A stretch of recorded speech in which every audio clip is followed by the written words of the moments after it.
Welcome, one and all, to another hopeless stream. A profoundly hopeless stream this time, I think. Once again, I don't know. I don't know if it can get any more hopeless, but we're really trying. we're stretching the limitations of hope. Yeah. So it goes deeper. Yeah. It always goes deeper. I think that's the thing with hopeless games, that you think that there is a bottom, but perhaps there isn't any bottom. I don't think there is. The limits of the extent of human hopelessness is vast. The fall is endless, right? The fall is endless. Exactly.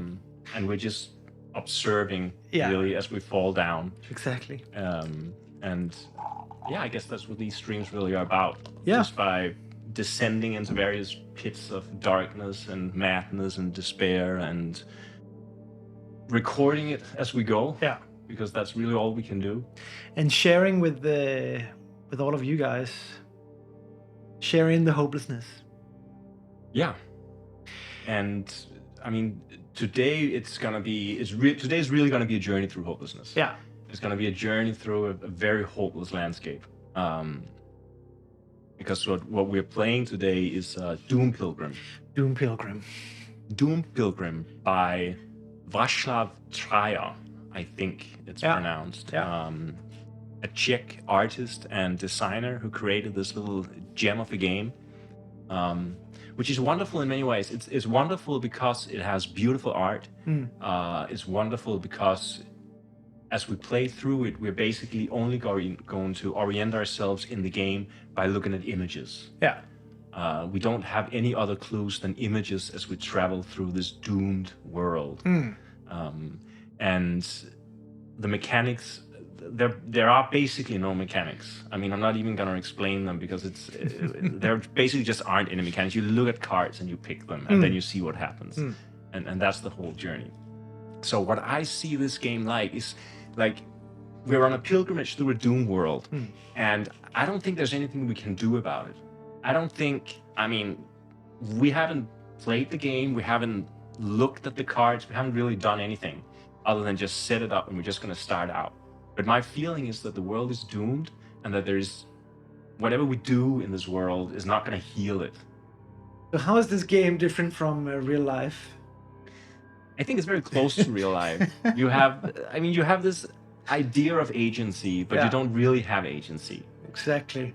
You have some clues. You have some vague ideas that if I do this thing, then that might be the outcome. But here there is sort of built into it a discrepancy between what we think will happen and what actually happens. Yeah. We're just going to go on our intuition and our feeling, and then maybe we'll be screwed over. And maybe we'll just advance a few cards through this world, and then we're going to give up all hope.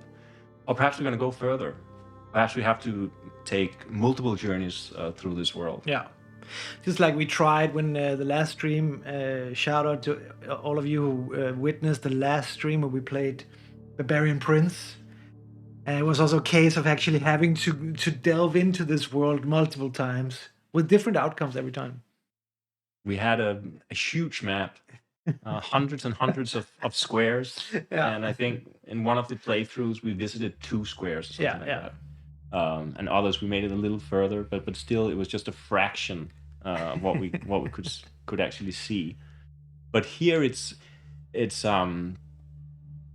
we're basically just here to witness this world. We're not here to go anywhere specifically. We're just going to travel through it, and we're going to see it, because the only thing you can do, if you have no agency, all you can do is really just experience and witness. We're just along for the ride. Yeah. We're pilgrims. We're just pilgrims in a doom world. Yeah. And we're heading towards an unknown destination, and we have this inkling that there really is no destination. We can try to imagine a destination. You know, in most pilgrim stories, you travel to certain places, you visit certain holy places, and you have to go to some. You also have a end goal. destination, right? Part of a pilgrimage is that you know where you're going, or. I think so. Yeah. You have a plan. You're going to visit these different holy spots, and you're going to end up in the most holy spot, and then you're going to have some kind of revelation or release, or your sins are going to be washed from you or something. There's this idea that there's a transcendence at the end. or you get sorely disappointed and probably give up all hope when you realize that it was all for nothing. This game may be actually the real pilgrimage, because this is the pilgrimage where there is no end, and there is no transcendence, and there is no final destination. Well, or we don't know actually. We might be surprised. We might be surprised. I mean, I have no idea what's going to happen in this game. I don't know what's in this world. I just know that it's doomed. Yeah. But in which way it's doomed, or whoever is left inhabiting this world, we have no idea. No. And when I was thinking about this game, it calls to mind John Bunyan's Pilgrim's Progress. You told me about this one. What is that? It's a book. It's a book. It was written in the late 17th century by John Bunyan, who was in jail at the time. I think he was incarcerated for 12 years. And he sat in his prison cell in, I don't know, the 1670s or something. Like probably a terrible time of any time to sit in a prison cell for 12 years in England. Being in prison for 12 years in the 1700s or the 1600s. Yeah, the 1600s, the late 1600s. That must have been horrible. Probably. But he wrote this book called Pilgrim's Progress, which is an allegorical book.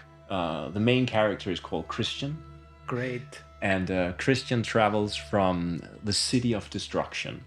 And the city of the destruction is an image of this world that we inhabit right now. And he's traveling towards the celestial city. And then he has all these encounters along the way, and all the encounters are allegorical. So he gets bogged down in the swamp of despair, and he has to be saved by hope, and he journeys on, and he meets all these characters, which are emotions and states, and the difference then probably is that in Pilgrim's Progress he actually ends up in the celestial city. And I severely doubt that we're going to end up in the celestial city. Well, we'll see. We'll give it a go and see how far we get. If we survive, how long we can survive in this world. Because I look, there is a kind of a character sheet. We're going to jot down some notes as we go along, but it's not super important really. And this character sheet, what it mostly consists of, normally in a character sheet you'll have like your equipment and your gold and your abilities and your spells and all these things you write down. This character sheet, most of it is just bad things that happen to you. It's like traumas. Yeah, it's traumas, it's wounds, it's curses, it's diseases. Those are the things that are going to happen to you in this world. There's no space for like no blessings or something like that. But if you were like a cognitive therapist, going through cognitive therapy, maybe you would work on trying to forget some of the traumas, or try to not to think about your traumas, or deal with them in certain other ways, but to go on to write them all down, to remember all your traumas. Yeah, that's the most healthy thing, do you think? I'm not sure. I also think that it seems to be that if you pile up too many traumas, then you're just going to collapse and your journey is going to end. But the thing is, even if you overcome all your traumas, or you somehow live through them and you get to the end of the journey, there is nothing at the end of the journey, I assume. Well, that's Yetten says, hello Yetten, 91. No flesh, just pain. That's how it feels. That's pretty much how it feels. Every day. Every day is the same struggle, only worse. And I've been trying all day to try to find some skulls. But there is a distinct lack of skulls in my apartment. Yeah. So what? I don't know. I mean, I have friends who have skulls, but I was too lazy today to borrow them. But what we ended up with this mound. Yeah. A mound of, which is in a way is kind of a skull. Yeah, it's kind of exoskeletons. Exoskeletons. Can you focus on this camera? Yes. These are little, what do you call them? Seashells. Seashells. So we have a whole funeral pyre of seashells. Yeah, I mean, to me, this is just a pile of skulls or bones. So imagine like Warhammer 40,000 pile of skulls. Yeah. So if there's anything at the end of our journey, perhaps this is what we're trying to get to. Perhaps we're trying to reach this enlightened being who is slowly being buried in bones and skulls. Yeah.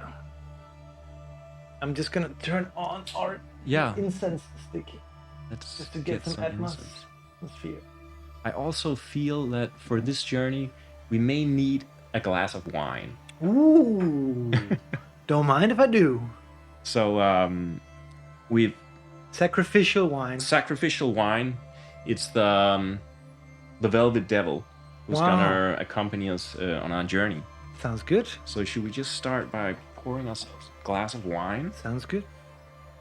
And get ready for this. And you can already see that there are 3 cards lying at the center of the table. And how this is going to go down is that each turn, so to speak, we're going to pick one of these cards, which is where we want to travel next. And another card, we're going to say we're never going to visit that place. That looks horrible. We're never going to go there. And the third card is going to be recycled into the deck, so we may encounter it later. Interesting. Okay, so we have the illusion of choice. Another thing about the character sheet, the last thing I want to mention before we start is that normally when you have a character sheet, there's a place where you write down your name and your occupation and your background. None of this exists in this game. Okay. We don't have a name. Or we probably have a name, but our name probably doesn't matter. Yeah. So we're not even going to bother. I mean, nobody knows us in this world, I guess.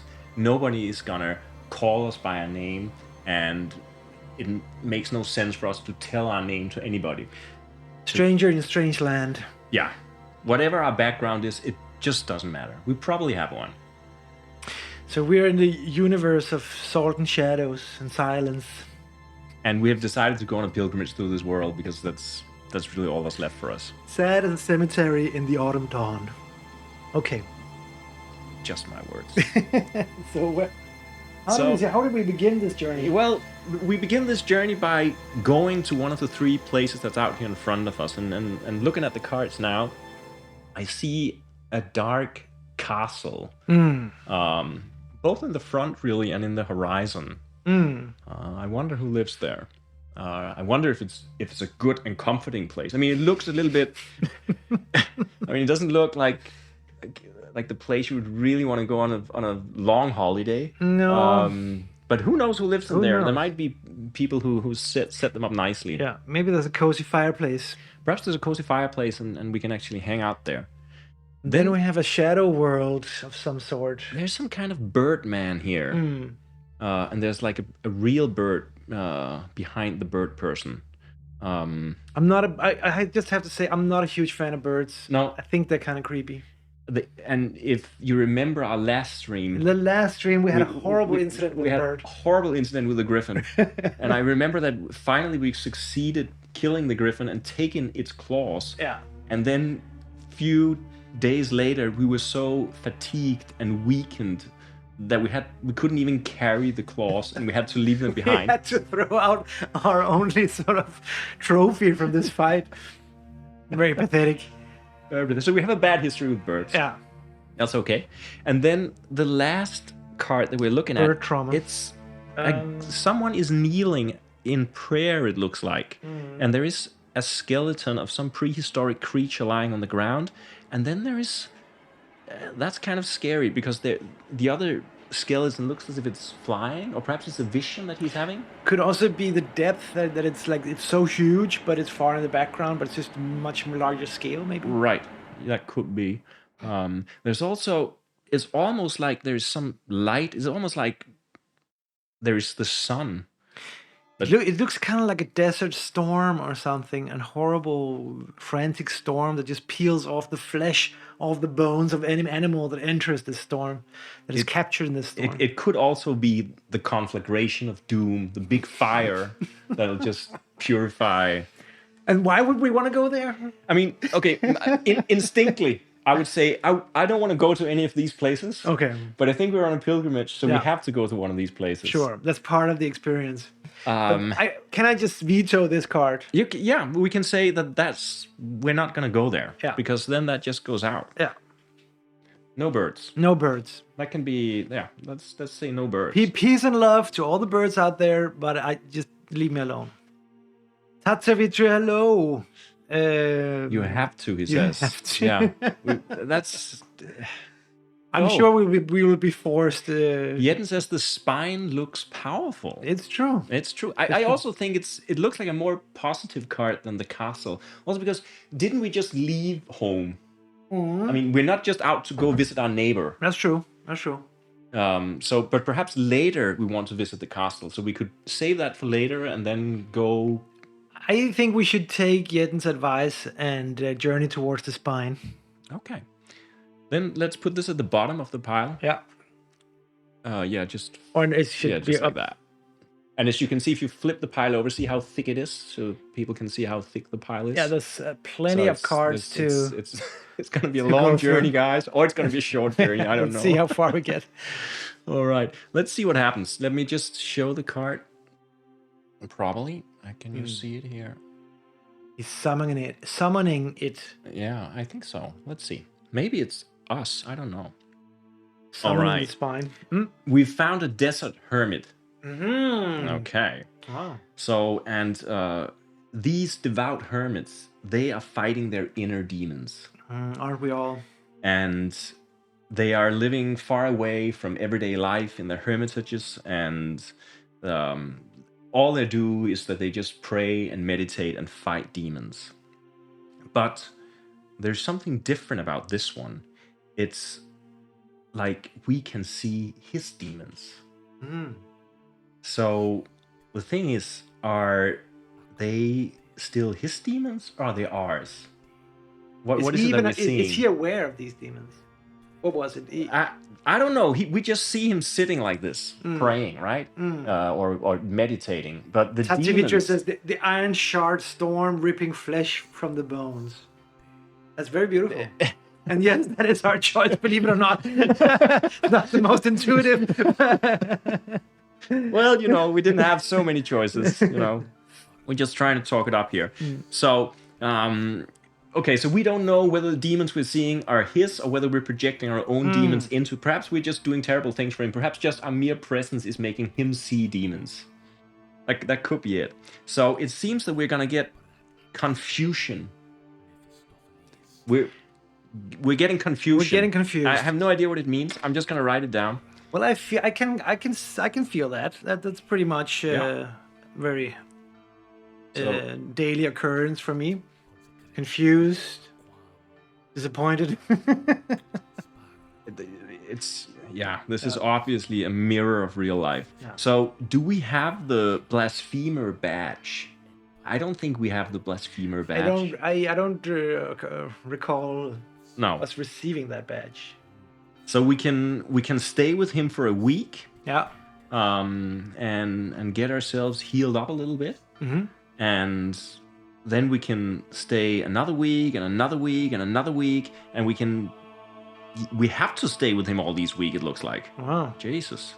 And the first week, what happens is that because we're resting with him, we're healing our wounds. Are we injured? We're not injured. So the thing is, perhaps we should have visited him later when we were injured. Because what happens now is that we may heal our wounds, but we're also getting insanity +1. What? So we're starting to lose our mind already. Oh my god. Okay. So we're going crazy slowly. This could be a quick game. We're confused and we're slightly insane. Yeah. And why can't we just leave? Because we're just stuck with him. We're just fascinated by these... Enthralled by the demons that we're looking at. Yeah. So, what happens the next week is that we heal a disease. We're not deceased. We're not deceased. Oh, this was the wrong time to visit. But then we get fatigue because we start tiring out. My God. Okay, I begin to see the logic of this skull, journey. The spine hermit. And then we stay one more week. Why? No, we just can't leave. We can't leave. And this is the last week that we can bear to stay here. Okay. So at least it rids us of our curse. we're not cursed. We're not cursed. I mean, that's the thing. We shouldn't go to the Good Samaritan No. when there's nothing to heal. I mean, of course we're broken, but we're not. We don't know how we're broken, so No. we don't know how we can be healed. I And, guess. and it's too early to go to for help. Yeah. We're still in the discovery phase here. So instead, we get depression. Of course. So just to sum up, 4 weeks in the desert with this hermit, looking at weird visions that may be our own or his, we have become confused, insane, fatigued, and depressed. Yeah. Yeah. That's too bad. I Oh. wish. We've stayed there now a whole year. Whoa. We stayed there a whole year. That's a horrible start for a pilgrimage. Just go into the desert and stay with a random hermit dude. And then it says something about... Oh, we achieved something. Huh? I think we achieved some kind of enlightenment. Yeah. Yes, please. Okay. So through all this, and I think that's also why you go into the desert and you suffer, because there's some kind of enlightenment at the end. So we have somehow attained already on our first year on our pilgrimage, which apparently is just nothing on this. It's a very long pilgrimage, it seems like. Yeah, strap in. We have attained a saint-like quality. Wow, that's good. That's pretty good. That's pretty good. An insane, depressive, saint-like quality. Yeah. I'm just gonna note that somewhere. Like all saints, we have grown confused, insane, and depressed. Yeah. So, and I said that there was nothing good that would come out of this journey, but apparently there is. Already. So Harvesting now, reaping the rewards.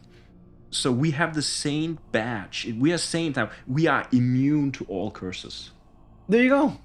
What's the problem? That's actually a great start, because I'm sure that there's going to be cursed experiences throughout this journey. Yeah. So what a start.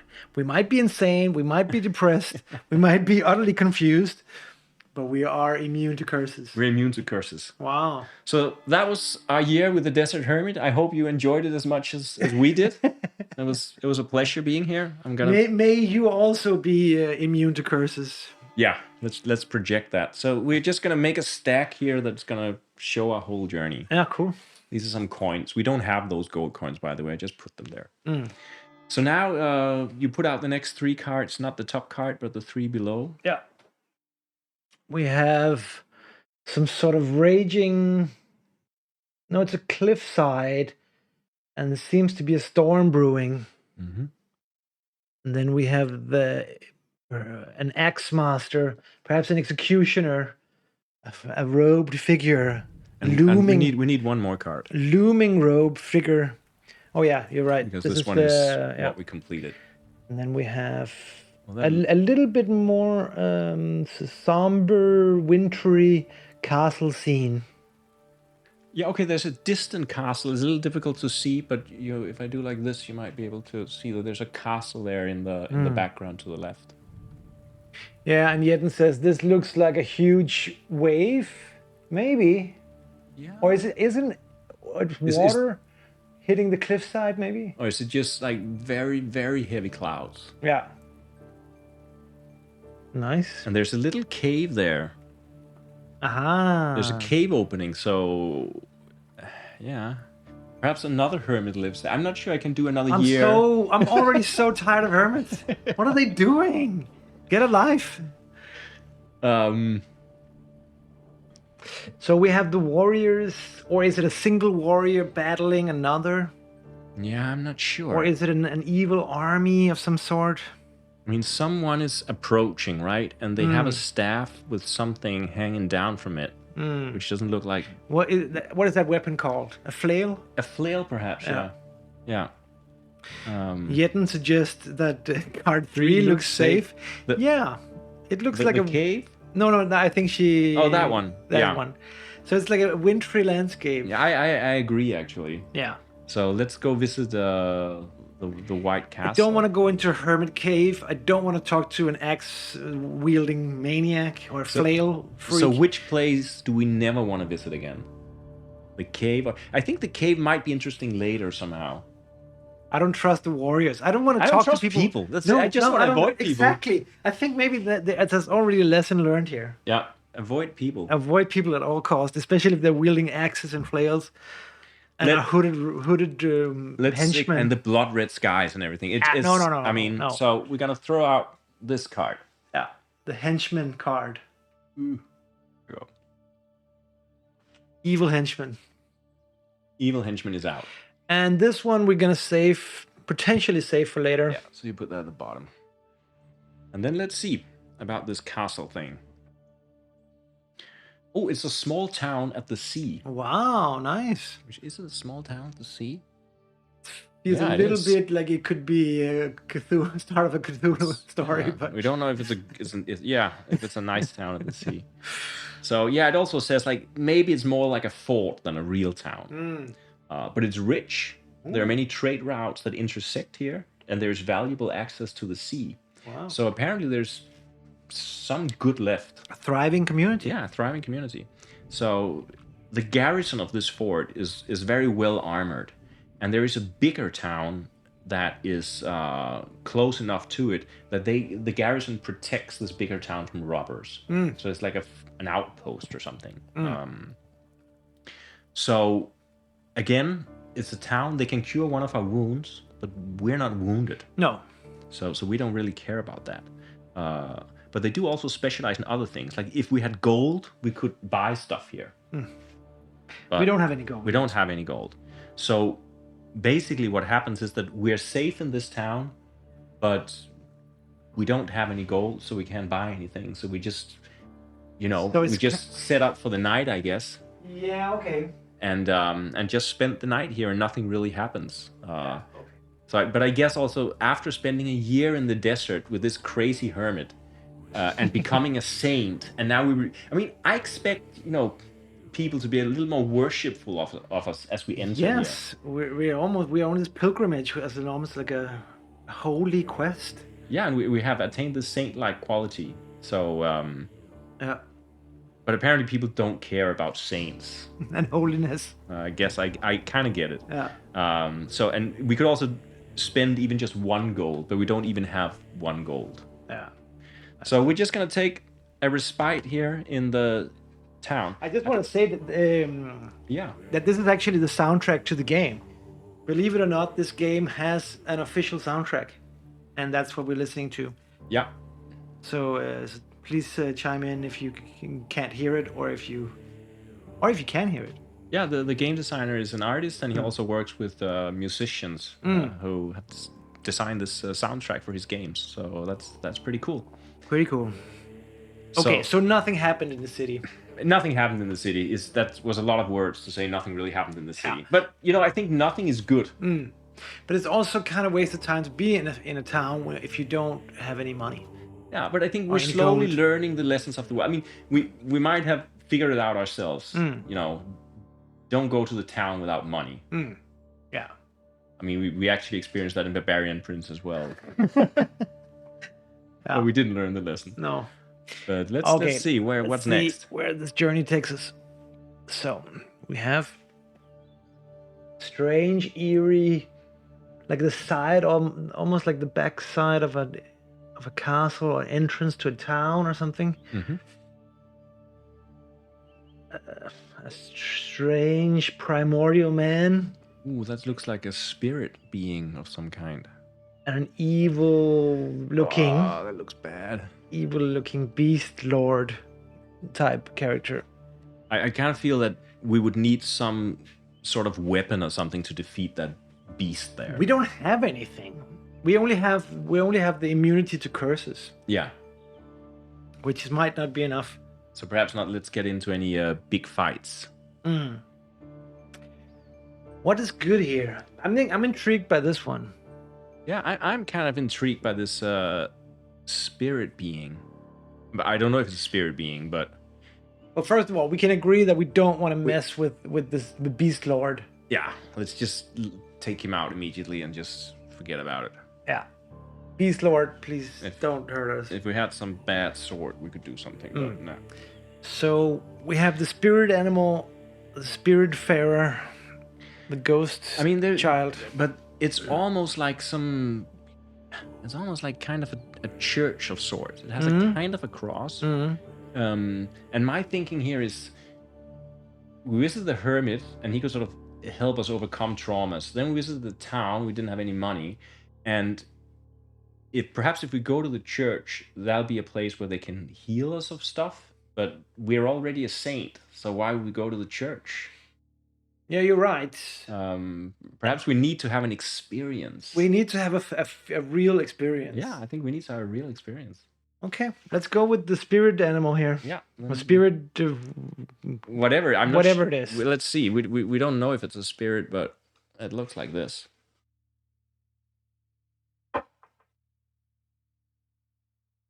Okay. Oh my goodness! It's a werewolf. Oh, my thinking was wrong. It's a creature, created from the darkest sorceries, and it's invulnerable to ordinary weapons. Damn it. Well, we don't have any ordinary weapons, so maybe we're in luck.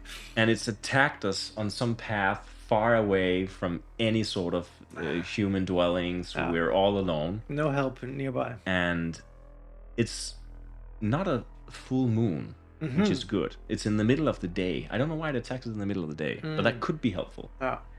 But it seems that his fangs and his claws, they just grow out of his mouth and his hand. So it seems that those folk beliefs about werewolves only being strong on a full moon night, they were wrong. God damn it. Do we have a magic weapon? Well, he was immune to ordinary weapons. I guess we have a knife or something, but well, we have our wits and our charm. Yeah, I don't think we have a magic weapon, no. We have our resistance to curses. I resist to curses, but it says if we don't have a magic weapon, but we have at least 3 fights experience. We haven't fought anyone. We have avoided all sorts we of have no experience. conflict. We have no experience. Absolutely no experience. That's all we can do. And since we don't have a magic weapon and we don't have any experience fighting werewolves, I have to say we have no experience in anything. We only have hermit experience. And I think this idea about us being a saint, it's something that someone else projected onto us. I don't really think we're a saint. No. And clearly this werewolf doesn't care about it, because what happens now is it just tears it apart and eats us. Oh my god. And we're gone. Our journey ends here. That's it? That's it. So this card, if we see it again, right, then, you need some kind of special magic to take on this beast. I thought it was a spirit vision, but it was just... But I think we did it as well as we could. We yearned for true experiences. Yeah. We were brave. We met our cloaked figure. We can put up our story here, right? Yeah. So we went to the desert and we met the hermit, and we went through all sorts of pains and suffering, but we came out cleansed in some way. Yeah. And then we went to this village hoping that we would be recognized for our sainthood, but it turns out the people were only interested in gold. So sainthood doesn't matter. It's just money. Yeah. And then, disappointed, we walked out into the wilds and we're just torn about some random creature that just jumped us. So much for sainthood. So we've learned that the what do you call it? The hubris, the hybrid, Welcome, Sticken. Yeah, Sticken, if you only just chimed in, we're already lost. Are you surprised? I don't know if actually we lost. We died. Yeah, we died. But it seems like it's a pain. Torn asunder by the fangs of a werewolf. Yeah. So that's the story. So we've learned, do not try to think that we can be anything more than we are. This whole idea of us being saints, it also felt wrong. It didn't sit right with me. We're just along for the ride. Yeah. Don't try to do that. No. And actually also we learned that stay away from any sort of humanoid. Yeah. anything with 4 limbs. I mean, we must say though that if we had been an experienced fighter, we could have taken on this werewolf. But we would have had to be five fights deep in Probably. the game. And yeah, just like in real life, exactly. That's Hell the is commentary. other people. So that was the first journey, Yeah. the first pilgrimage. I think we're going to do a couple more. Yeah, of course. Because we just started well, out. we haven't even scratched the surface of No. this universe. My thinking is that since we haven't looked at any other cards yet, that when we continue traveling, we take out all these cards that we've already seen. Yeah. And so did we learn anything? What did we learn? We learned that we need to gather experience. First of all, we're a pilgrim. A pilgrim, what is a pilgrim's job and what is his most sacred duty is to gather experience. To gather experience. I agree. I also think that because I think our initial idea on our first pilgrimage was just to avoid everything. We actually didn't want to go on a pilgrimage. No. We were like hesitant from the beginning. Yeah. We didn't want to choose any of the cards. And we were punished for it. Yeah. More or less. Yeah. But on the other hand, it also felt like we encountered a lot of situations that we weren't ready for at the same time. Yeah. For instance, we weren't ready for a werewolf. We were definitely not ready for a werewolf. I don't know what level of pilgrimage or how far into your pilgrimage you have to be in order to be ready to fight off a werewolf. I don't know. I'm not that. I don't have that kind of pilgrim experience. But I think I really think this whole idea of us trying, we were going for enlightenment too early, going for visions, going for transcendence, going for all these things. We weren't ready for it. And I think we need to get down and dirty with this world to learn the ways of the world, because otherwise we're not going to travel far. No, and we need to earn some gold. We need to get some fighting experience, but we need to start off with us maybe a worthy opponent. Yeah. Not a mystical creature with fangs. No. But on the other hand, I mean, we're not wounded, we're not fatigued, we're not anything. We're a clean slate in many ways. Yeah. So perhaps we shouldn't be so afraid of the world. No. I think we should give it another go. Yeah. And then maybe only visit towns when we have gold. Yeah, that's a good lesson. I mean, these places, if we cannot buy anything, why even go there? Why even go there? And it also means that when we need a town later on to heal, that town won't be there because we didn't choose it. And unless the town is a mecca, then what is a pilgrim going to learn from a town? From some sea trading town. I mean, what's up with that? No. So yeah, and then just avoid werewolves. Generally, just avoid werewolves. Yeah. They're bad I news. kind of knew that already. We kind of knew that, but I just thought that maybe it wasn't a werewolf. But it's on me.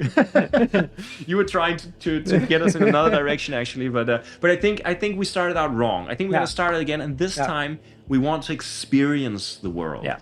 We want to experience. Jeden suggests weapon and gold first, enlightenment later. Yeah, just that would be good in real life also. Actually, you need to get our fingers a little dirty. And then you can experience enlightenment. Yeah, hopefully. Yeah. So let's take out the first three. Let's see. We're setting out on our journey. Ooh, we have some knights. Some knights. Yeah. Yeah, very nice. They don't look particularly friendly, but no. You see, they have those weird crosses again that were on the church. Do you think they belong to the church? Maybe they're holy knights, like crusaders. Yeah. Here we have some strange towers, looming towers. They almost have phases in them, and what appears to be maybe a meteor or UFO up somewhere in the sky. Oh yeah, there's something dark falling from the skies. And there's almost a flicker in the clouds, but okay. Yeah. And then we have an epic battle scene. Whoa. There's a huge monster. Creature. I mean, that looks a little frightening right now. Again, I know we shouldn't be. Oh wow! And okay, so there's a knight with a spear. It's Saint George and the Dragon, I think. Wow! Yeah.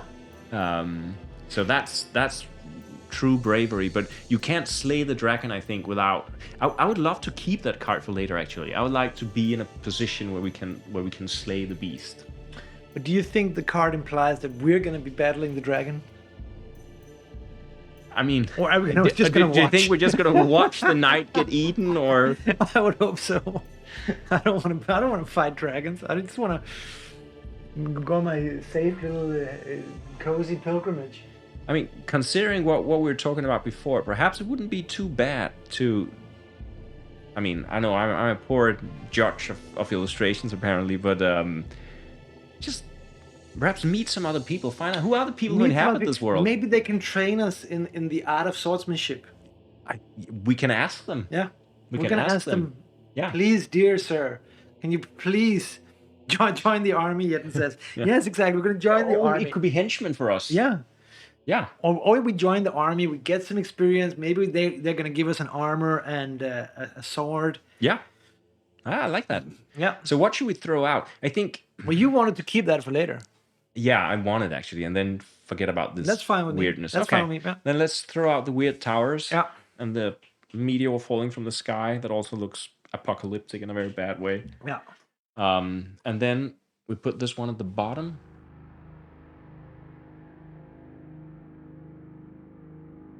And yeah, have a look at our newfound friends. Yes. Hey guys, how's it going? How's it going? There you are. Can you please teach me the way of the sword? They are watchmen. Yeah, okay. Okay. Could be good. What do we have here? Says the chief of a heavily armed group in an unpleasant nasal tone. Why unpleasant? I don't know. They say a stinking vagabond. Come on now. But we don't tolerate vacancy. Okay. Okay. They seem not friendly. It's a very hostile environment. It's a very hostile environment. So we can prove yourself to them. We can prove who we are. Yeah. If we own a house or a manor. What? We don't. We come from nothing. We come from nothing. We live in some hovel somewhere in a back lane in some godforsaken city, and you ask if we have a manor? No, sir. Man. Sorry. So it's gatekeeping. Yeah. So they're just, we don't have any good story to tell them. No. But there are also the possibility of bribing them. But you know what that requires? We don't have any gold. Oh, come on. It requires gold. Yeah, of course. Or we simply have to take them on in battle. I don't know if we're the fighting type, but we may be the fighting type. Maybe they're the worst henchmen ever, and we can take them on. Yeah. So let's see. They will give us 4 wounds. Yeah. And if we ever have, I think, let's see, 5 wounds, then we die. If we have a magic weapon to fight back, we're gonna, they'll only give us 3 wounds. Or if we have any kind of battle equipment, but we don't. No. So, yeah. We're gonna take these watchmen on because we couldn't convince them that we were noblemen. No. And we didn't have any money to bribe them. No. It also kind of links up, right? If we are noblemen without money, that's also a hard sell. Yeah. So we're badly wounded. But we managed to escape the clutches of the watchmen. We killed them. We actually killed them. We get the killer badge, 3 gold, and a horse. What? That we can barely sit on. But that's great. That's so great. I don't know if it's worth it, but it's huge. It's a great start. Now we're a killer. Yeah. So that perhaps that sets the path for us this journey. Well, we're not only a killer, we're a mass murderer. We killed 3 henchmen. Yeah, there you go. And Jesus. We get 3 gold. I was waiting for us to be able to use this gold. So this is what we get for killing the knights. Nice. And a horse. So we have a horse now. Yeah, let's do a horse. Here. So then we can also look through their gear. Mm-hmm. They may have even more gear, and see if there's any of the stuff that fits us. So we get just 3 pieces of equipment from them. It's not specified, but it's maybe a helmet and a breastplate and a sword or something like that. Yeah. But so 3 pieces of gear and equipment. Yeah, so that protects us a little bit, I guess, if we're in a battle again. Sometimes I think that before we just do these things, we should consider if we want to do them. Yeah. because what happens is that one of them has a terrible disease that we now also have. So we're severely wounded. We got the plague. We got actually something called scabies. It sounds like rabies, but it's not. Scabies. What is that? I have no idea, but I think it's something where you develop like bad wounds, and they constantly form these what you call the scabs. And then there's a trail of scabs after us as the horse is carrying our unconscious body across the land. Won't earn money without spilling some blood. That's true. Yeah, so let's see. Without catching scabies, apparently. Okay, so the horse is also a kind of battle equipment, it says. And it can be used only outdoors. That makes sense. You cannot use the horse to do battle indoors. Yeah. Also, oh, wow. It means because we are on a horse, we can go even further. So now we draw 4 cards each turn. Great. And we put maybe 2 cards at the bottom of the deck. Okay. Well, that's pretty good. That's pretty good. I mean, it's a tough world. Definitely, it's a very tough world. We are seriously dying right now. Yeah. But... oh, we got pressure on. But at least we have some equipment, we have some gold, we have a horse, we have many wounds and scabies. We've learned something, we've experienced something, and we've just survived. We survived. What doesn't kill you makes you stronger, right? Yeah, just don't do it again. No, don't do it again. So we have another kind of fighting environment. Some people in a hut or something? Yeah, maybe. What is that on top of the hut? A helmet? It's almost like a curtain. Yeah, it looks like it's a tent. Yeah, I think it's a tent. It may be a tribe living in huts out in the desert. They look sort of deranged and dangerous. I don't know, but I don't know if they can be trusted. I have to. And then we have an evil pope-like, maybe an evil priest lord. He does have a cross. He's carrying a cross. But is he there to help us, or he's not? I don't trust people who carry large crosses around. And large hats. Oh, looks crazy, yeah. It looks a little bit crazy.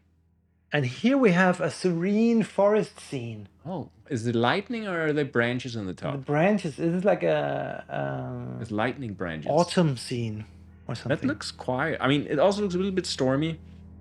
I don't know. We need one more card because we're on a horse, we're on a horse. We're on a horse. So we're going fast now.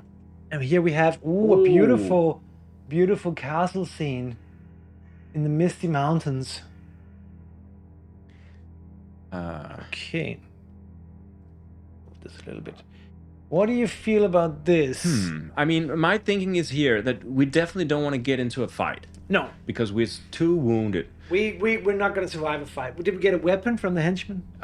We got 3 pieces of battle equipment, which was an abstract thing. So we may have a weapon now, but we don't have. It's not like a magic weapon. It's not a special weapon. Okay. It's just some kind of weapon. Yeah. But still. But this tribe of primitive warriors, I'm not sure I want to face them. I think let's do like this, and then we can decide later if we wanted to go out or to the bottom of the deck. Then there's the crazy guy, the crazy priest. It looks like he wants us to enter into some pact with the devil, and we're gonna go insane. Or I think we need to be more secure in our spirituality before we visit the crazy priest. Yeah, because he's definitely gonna sacrifice us in a cult-like ritual. Yeah, I also kind of feel not very certain about him. It could be a false flag. It could also be like he's a super nice guy living in a graveyard. Well, he doesn't project very well, I'd say. I mean, it's not the kind of guy I want to go up to in the street when I'm heavily wounded. Graveyard. If I'm on the up and up, I might go to him and talk to him. See, what are you for kind of guy? We are severely wounded. But I will also say maybe we need, like for instance, like Jeden says, Mordor here. Yeah. Maybe we need. He just wants to tell you a joke. I'm not. I don't think we're gonna. I'm not sure we're gonna get a joke right now. Have you heard the one about the corpse and the... So here we have maybe a sanctuary. Yeah. Which could be good if you're wounded. Yeah. I agree with that. That there, the forest, to me, it looks a little bit like it's alive in a bad way. It looks like there's a storm brewing, or like those branches is gonna reach out and grab us. Or to me, it looks like it has a will almost. Yeah. Which looks scary. Yeah. So I totally agree. I think we're unconscious on the back of a horse right now. Yeah. Where is the horse gonna go? Actually, this is the horse's choice. And the horse is just gonna avoid people and crazy looking priests. Yeah. And it's not want to go into a forest that looks scary. No. Don't you think it's just gonna ride to where the air is clean and where we can, look over the land and we can rest? And we also learned that if we want to visit a town or a castle, we need gold, and we have gold. We have gold. That's true. Even if they want to charge us to heal us, we can pay. Yeah. So I think this is looking pretty good. And what is gonna go out then? Well, for sure, these primitive but I'm thinking warriors. one card needs to go out of the game completely, and the other has to go to the bottom of the deck. I kind of feel like I would like to meet him at some point. I want to know. Yeah, I want to know too. Yeah. So I think we should keep him in the deck. We should keep those two then. Yeah, or Do you want to keep the raging natives? maybe not. Maybe I don't know. Maybe he has interesting information in there in the tent, but Or they're protecting someone. Maybe they've kidnapped, a wizard or something, and freeing the wizard will, perhaps he unleash- has a quest he can send us on or something. Yeah. It's just, a forest. This forest, I would never go into that forest. It just looks terrible. Yeah. Okay, then that's fair enough. Okay. We would take out the forest. Cool. We ride going. towards the peak, the sanctuary at the top of the mountain. Show it to the camera. So yeah, this is where we're headed, or this is where the horse is headed, and we're just on the back of the horse. Yeah, passed out. So you can all see that spire in the background. I hope that's where we're going, Yeah. and I hope that it's a good spire. Well, who said something about Mordor? Yeah. Yeah. Okay, so let's see what happens. It's the Alchemist's Tower. Could be good. It starts good. So while we're climbing the stairs to the tower, the old alchemist releases a gas that brings us terrifying visions and hallucinations. Terrifying vistas. Okay, so right now we're getting delusional, we're hallucinating, we're seeing bad things. We're a good person. Yes. We've only killed 3 henchmen. Well, when I look at our character sheet, we neither have a good heart nor are we a hero. How do you define a hero?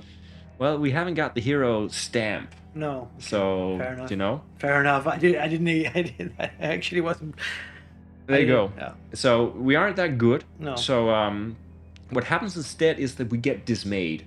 So, this is like a bad trip, I think. Okay. We see horrors conjured up from our own minds and we get dismayed. Dismayed sounds a little light to me, actually, but okay.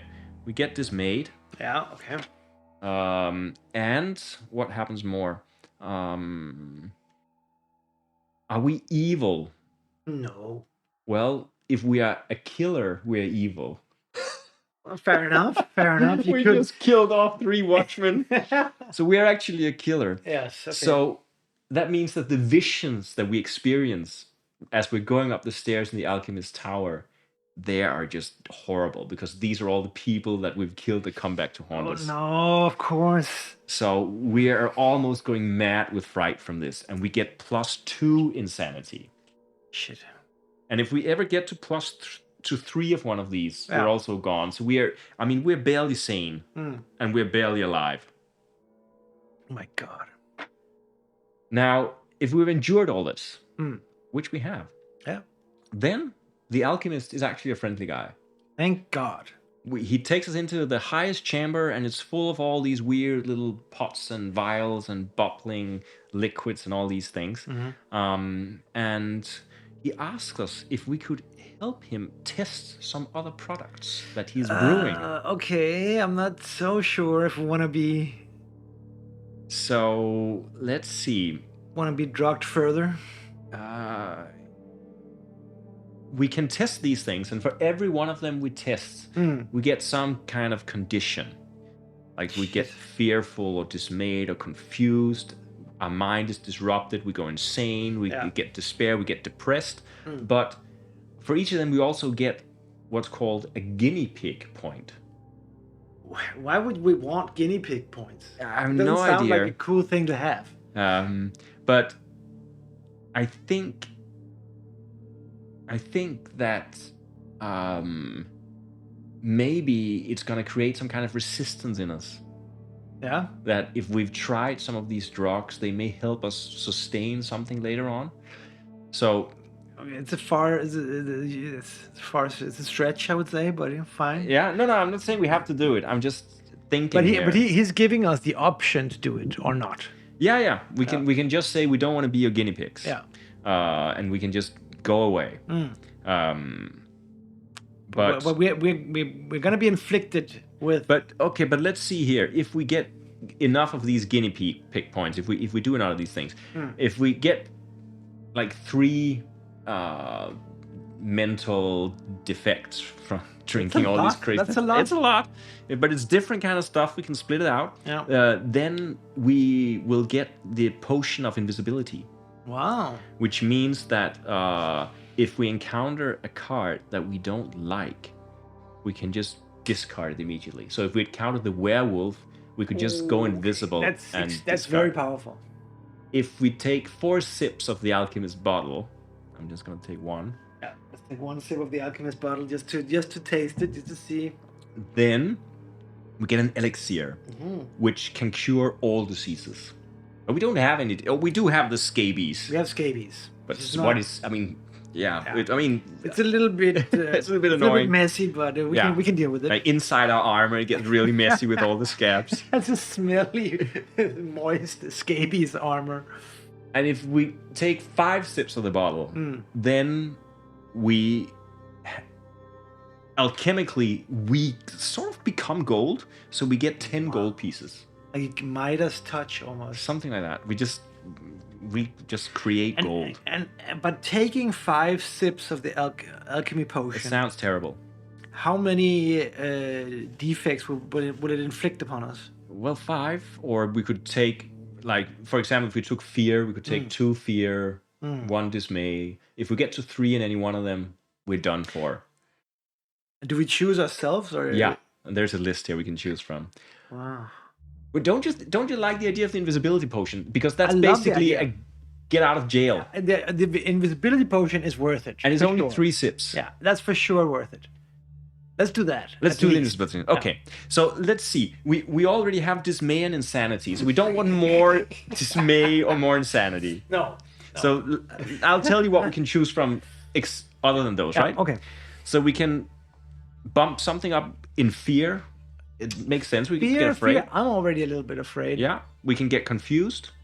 That's fine. We can have mind disruption. Doesn't sound that great. Or despair or depression. I would go with despair, depression, confusion. Despair, depression, confusion. Yeah. That's an executive. The Holy Trinity. Yeah. Despair, depression, confusion. So that could be like an album title for some goth rock band. Let's see here. Despair. What did I say? Depression. I thought we were already depressed, but apparently now we're really depressed. Do we have 2 depressions? No. I just thought that would be like an initial state in this game. Yeah. And then confused. So just to sum up, we have scabies. Yeah. We are dismayed. We are despairing, we're depressed, and we're confused. I mean, we're in a really bad place. And we're also almost completely insane. Fuck. And of course, we're dying. We have 4 wounds. But now we have an invisibility potion. Yeah. I'm just going to put that somewhere where it maybe says potions. It doesn't really, so I'm just going to write it somewhere. Invisibility. And that's a one-time use, of course, which just means that we can actually escape an encounter after we draw it. Which is really powerful. Really powerful. We are more or less we're a mental case, basically. We're absolutely a mental case, and we have just seen vision. We are haunted by the visions of the people that we killed because we thought we went into the world and said, let's have an experience, and we met these people, and actually we wanted to have a real human conversation with them, but it ended up in a terrible fight because we weren't a nobleman, we didn't have any status, we didn't have any money to bribe them. They nearly killed us, but now we're just going insane on this horse, and But it's not fair. Just because we're not a nobleman, no. then we were forced into murder. But did you expect fairness really in the doomed world? No, but we're also a pilgrim, you know. We come with an open mind. Yeah. And we're met with such, such evil. But do you think perhaps that being a pilgrim is something we tell ourselves? I'm not No sure. one cares. I don't think No one cares. cares. No. To them, we're just a smelly vagabond with scabies, and no. But we're still on a horse, so we still draw 4 cards each turn. Great. Awesome. Let's do it. Okay, so descending from the alchemist tower, let's ride out into the world. Ooh, we meet. Whoa, that's like some shamanistic Hearn the Hunter, the guy from. like a spirit animal and a. I like this one actually. It looks psychedelic. Yeah, I like this one. Yeah. I think we can have a great trip with this shaman. We just had a pretty bad trip in the tower though. But Could perhaps there's a good trip Could now. we envision a trip that could heal us from our insanity? Yeah, maybe. And then here we have. But it seems. Ooh, this is like an overlord, the yeah. king of the trash people. Yeah. Who is that guy? Yeah, he looks insane. I mean, and he has got a weird hat or a weird head. Some depraved cult leader. And here we have split personality almost, like Is it 2 landscapes twin or 2 flame characters? 2 characters in 2 different landscapes, like the South Pole or. Yeah, or some kind of good and evil thing. And lastly, we have an evil marauder out in the desert. Is there something riding to the castle there? Is it? Oh, no, it's his figure. It's his morning star. Yeah, but then there's a figure in the distance. In the distance. Like, it almost seems like that we would need to take on the guy with the morning star to get to this figure who has an aura around him. I feel you're right. I think he's running away from the morning star wielding psycho, and if we can free him, if we weren't fatally wounded, we still have one wound we're dead. Yeah. I don't want to get into a fight. I don't want to interact with the cryptic king. They're gonna sacrifice us or something. That's horrible. And we can't resist. That's horrible. I'm curious about this card. I have no idea what it is. No. And then this shamanistic ghost-like figure and his spirit animal. That's intriguing. I like that. I think the spirit animal is, again, we're just projecting here, but I mean, this here looks like madness to me. Yeah. It looks like that would be the thing that would put us over the. That would put us over the edge. Exactly. We don't have a lot of sanity left. No. And Jeden says the Joker wants to play a game. This is for sure. That's a game I don't want to play. I think so too. Because I think his idea of a good time is not. It's not our idea of a good time, or at least not when, again, we're heavily wounded and almost desperately insane. Desperately insane, and our body's itching from scabies. So perhaps we should go for a good, positive nature trip. I really have a lot of faith in the shamanistic route. Yeah, cool. Let's do that. What do we want to avoid completely? I mean, our encounters with people haven't been very positive. No, not at all. And are these even people, or are they some sort of disfigured gnomes? I mean, it looks like something in the mind again. But it's that's actually cool. I think with the artwork here, that there's this ambiguity. Is it real, or is it something we imagine, or it's a little bit hard to. I think the art is perfect for this game because there's so many blanks to fill in yourself. It's very ambiguous and but also very atmospheric at the same time. Yeah. So you really feel drawn towards these cards. At the same time, you have no idea what's waiting on the other side. don't you think at some later point we should save that guy? When we're Yes, strong and healthy. when we're back at full strength. Yeah. Yeah. So maybe it's one of these two that got to go. Yeah. But I would say this is too obvious. It's like reverse psychology. This card looks so evil Yeah. that it cannot be that bad. That's a dangerous assumption. You see what I mean? They're wearing crazy masks and... Where, on the other hand, this card looks so deranged, so demented that it can only be horrible. Yeah, I mean, we cannot deal with it now, that's for sure. No. Maybe the weapons show how much violence, like if they're drawn, it's one thing, and if it's hidden, it's another kind of violence. Wow. That's a good point. That's a deep... so that would be the difference between these two, right? There's So a drawn weapon and there's a sword that's sort of stuck into the back of his throne. Yeah, so it's like more like... Exactly. So if there's a mace in plain sight, like swinging at you, maybe that's kind of like not so bad. You can take this guy on. Yeah. If you have a sword, you can beat him. At least you know what's coming, I think. Yeah. But here, it's more... It's more backstabby. Yeah. It's more... or even... I mean, because this also looks deranged to me. For me, the story will go like this. The king invites you in for a feast. He entertains you all night, telling jokes. You become his best friend. At some point during the night, after having taken too many sips of this strange brew, all of a sudden you feel dizzy. You get confused. You fall into a strong sleep. The next morning, you wake up naked, tied to some sort of makeshift bonfire that hasn't been ignited yet. Yeah. That's how this is gonna go. Okay, so he has to leave our pilgrimage. We're not going to journey to him. No. Okay, I agree. Let's take out. This is, he's a mad serial killer. Yeah, I don't trust that clown king. Let's take him out. Yeah, and then let's put these other at the bottom of the deck, and maybe we'll encounter them later. Yeah.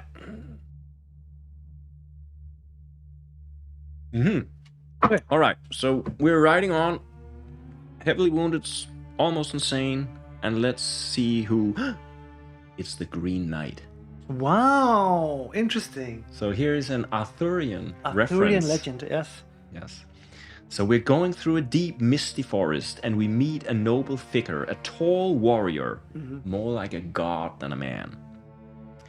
And there's a majestic deer standing beside him. And the deity addresses us. The deep but not unpleasant voice. Don't fear us, O pilgrim, O fate. Yes, you would be no match for the forces we represent, but we don't want to put harm on you. See, this is good. We believe you might be our champion. I believe so too. In the nowadays world that slowly forgets about the green. We had to restrain to the shadows of darkest forest, while the so-called God continues to confuse people's minds with fairy tales of sin and redemption. Okay, so he is a heathen. He's a true heathen, I think. The true story is much simpler. Life and death, growth and decay, power and weakness. We know it the same as we do. So behold, this is Jeleniah, the dear god of Atlantis, one of the only few immortals and indestructibles still living on this corrupt plane of existence. Wow. He Epic. will accompany you on your quest if you are really worthy. Of course. We're ready. Can we hide that killer mark that we are carrying with us? I think I just want to hide the smell from a moist, rotting scabies underneath our sweaty armor. You may be able to heal us. How so? So Finally, yes. In order to keep this companion, this god who's willing to follow us, He's gonna be our companion? well, he would be if we either have a good heart or a hero. We met that one before, but we don't have a good heart yet. We don't have the hero trait, I'm pretty sure. And we don't have the hero trait. Or if we are a blasphemer, he likes blasphemers because he's a heathen. And we also cannot have any curse. We cannot have any killer or saint badge or any Christian relic. We don't have a Christian relic. Yeah, but a I think killer. the main thing is that we need to have a good heart or a hero badge. So on this journey, the game rewards us for doing good, but it's really hard to do good in this world. We haven't had the chance to do good. We just end up, crawling through the mud and killing people. Can we lie to him? We can't. But I mean, we could have been riding a deer. So close. So close. So, yeah. Unfortunately, I would love for this card to be further down the deck. But then again, we're already a killer. I don't know if we can ever erase the mark of being a killer. But in this game, how do you avoid killing someone? Because you're attacked at every corner. I think this. I mean, it's just teasing us. Yeah. It's just teasing us. I would have loved to have the Green Knight and her and the Hunter and all these things. So we have a session with him. He really wanted to accompany us, but he sees that we're too tainted, we're too lost, we cannot be saved. We had a great evening, great chemistry, but in the end, we couldn't really hide who we really are. It wasn't a match. No, it just wasn't a match. Unfortunately. Okay. Okay. We journey onwards. Let's journey onwards. Here we arrive at this wasteland, but there's a tower looming, or is that? There's a couple of people on a hill. People on a hill. Looks like something from Begotten or something. Yeah, it's the mountain or a tower. I don't know. And here we have the mountain troll, perhaps. Mountain troll. Is that a character there in the center? A character is hiding between the cliffs, like Gollum, or the halfling we met in Barbarian Prince. It's really bad. It's someone who's almost falling off the edge of a cliff, and there's some terrible creature behind him. Maybe we can help him. If we weren't gravely wounded. Yeah. And here are the shadow men. Mm-hmm. Slowly traversing through the tundra. And lastly, we have the castle in the fog. And the seer is overlooking the castle. It looks like a very benign card, actually. So, these are our options. Okay. Do we go the safe route, or this looks safe, right? But we assume that it's safe. We can't know for sure. History shows, yeah. We have money, so maybe it would be a good time to visit a settlement of some sort. Yeah. So and heal. Healing is super important because I feel that we are, we haven't healed once. No, and we're constantly backing off from encounters because we're afraid, because we're wounded, right? We really need to heal. We need to get our strength back. I think you're right that this card could be an opportunity to save someone. Yes. But yeah, again, we're so close to dying. Yeah, then suggest we need company. Yeah. But we almost got company with the deer, but it didn't work out. We weren't a match. No. Unfortunately. Those there are like two lone travelers. Perhaps they're pilgrims too. Yeah, could be. For me, there aren't any dangerous cards. This card is a little bit ominous. Yeah, I think so too. I don't think the problem, like you said, we are so wounded. We're so crazy already. So any sort of mental damage or mental... we can't take it. No, we can't take it. So we need to tread lightly, and we need healing. I mean, so we gotta go pretty much leave us one option. Yeah, we gotta go for a safe option. Yeah. Which we actually don't know if it's safe. No. This card could also be even better, actually. Because that could be a story about meeting two other pilgrims, and they take us in and they help us on our journey. I think we should definitely save it. Yeah. And I also feel like saving this one because I think that under the right circumstances... we might be able to be the champion. Maybe we will get the hero trait if we save this guy from his... Yeah, and then hope that the hero trait somehow overrides the killer trait, which we have right now. Yeah. These could be like-minded travelers. Yeah, they could. These could also be like-minded. We don't know. But I think the thing is that even like-minded travelers, they wouldn't heal us. No. Is the thing. No, we need a shaman kind of character, or wizard, or a priest, or something like that. Yeah, and it seems like there's something about white figures in this game that are somehow slightly more positive, perhaps. Actually, I think there's some symbolism around the white figure that could be that this is a pilgrim as well. Yeah, true that. Maybe that's It what could be ourselves, actually. it could be ourselves, like the blank piece of paper, the blank slate, Yeah. ready to take in whatever impressions. The very dark castle in front of us. Yeah. I'm ready to gamble on this card. Okay, let's gamble on that. Yeah. And then I think, will there ever be a time where we want to meet shadowy creatures in the mist? I mean, is that time ever gonna? How often does that sort of? Because we also come have up? to think that we're stacking the deck from underneath. Yeah. So the more horrors we put into the deck underneath, the harder it's gonna be. Okay, I agree. We take this one out. Yeah, that's just. We And can't so deal these with that. two we keep for later. Yeah, and then we travel on to the dark, benign castle. Yeah. We're at the spirit castle. Wow! Finally, Finally. we made it. Uh-oh. We ate the wrong mushroom What? in the forest. What? We're tripping again. How many? We're constantly tripping. We're, constantly tripping in the alchemist tower. We're tripping with the shaman, and now we're tripping again. Tough. Well, yeah. Well, we were hungry. We had to eat something, so we just ate whatever mushroom was there. Yeah. But now we're having very vivid and wild dreams, and they have. Yeah, okay. We just have crazy dreams, apparently. And we see a castle in that dream. So this is not a real castle. This is a dream castle. It's a figment of our imagination. Yeah. Are we a worshipper of the old gods? Well, we could be for the right price. For the right price, but I think we're not. We don't have that. Are we a member of the Satanic Church? Well, is it too late to apply for membership?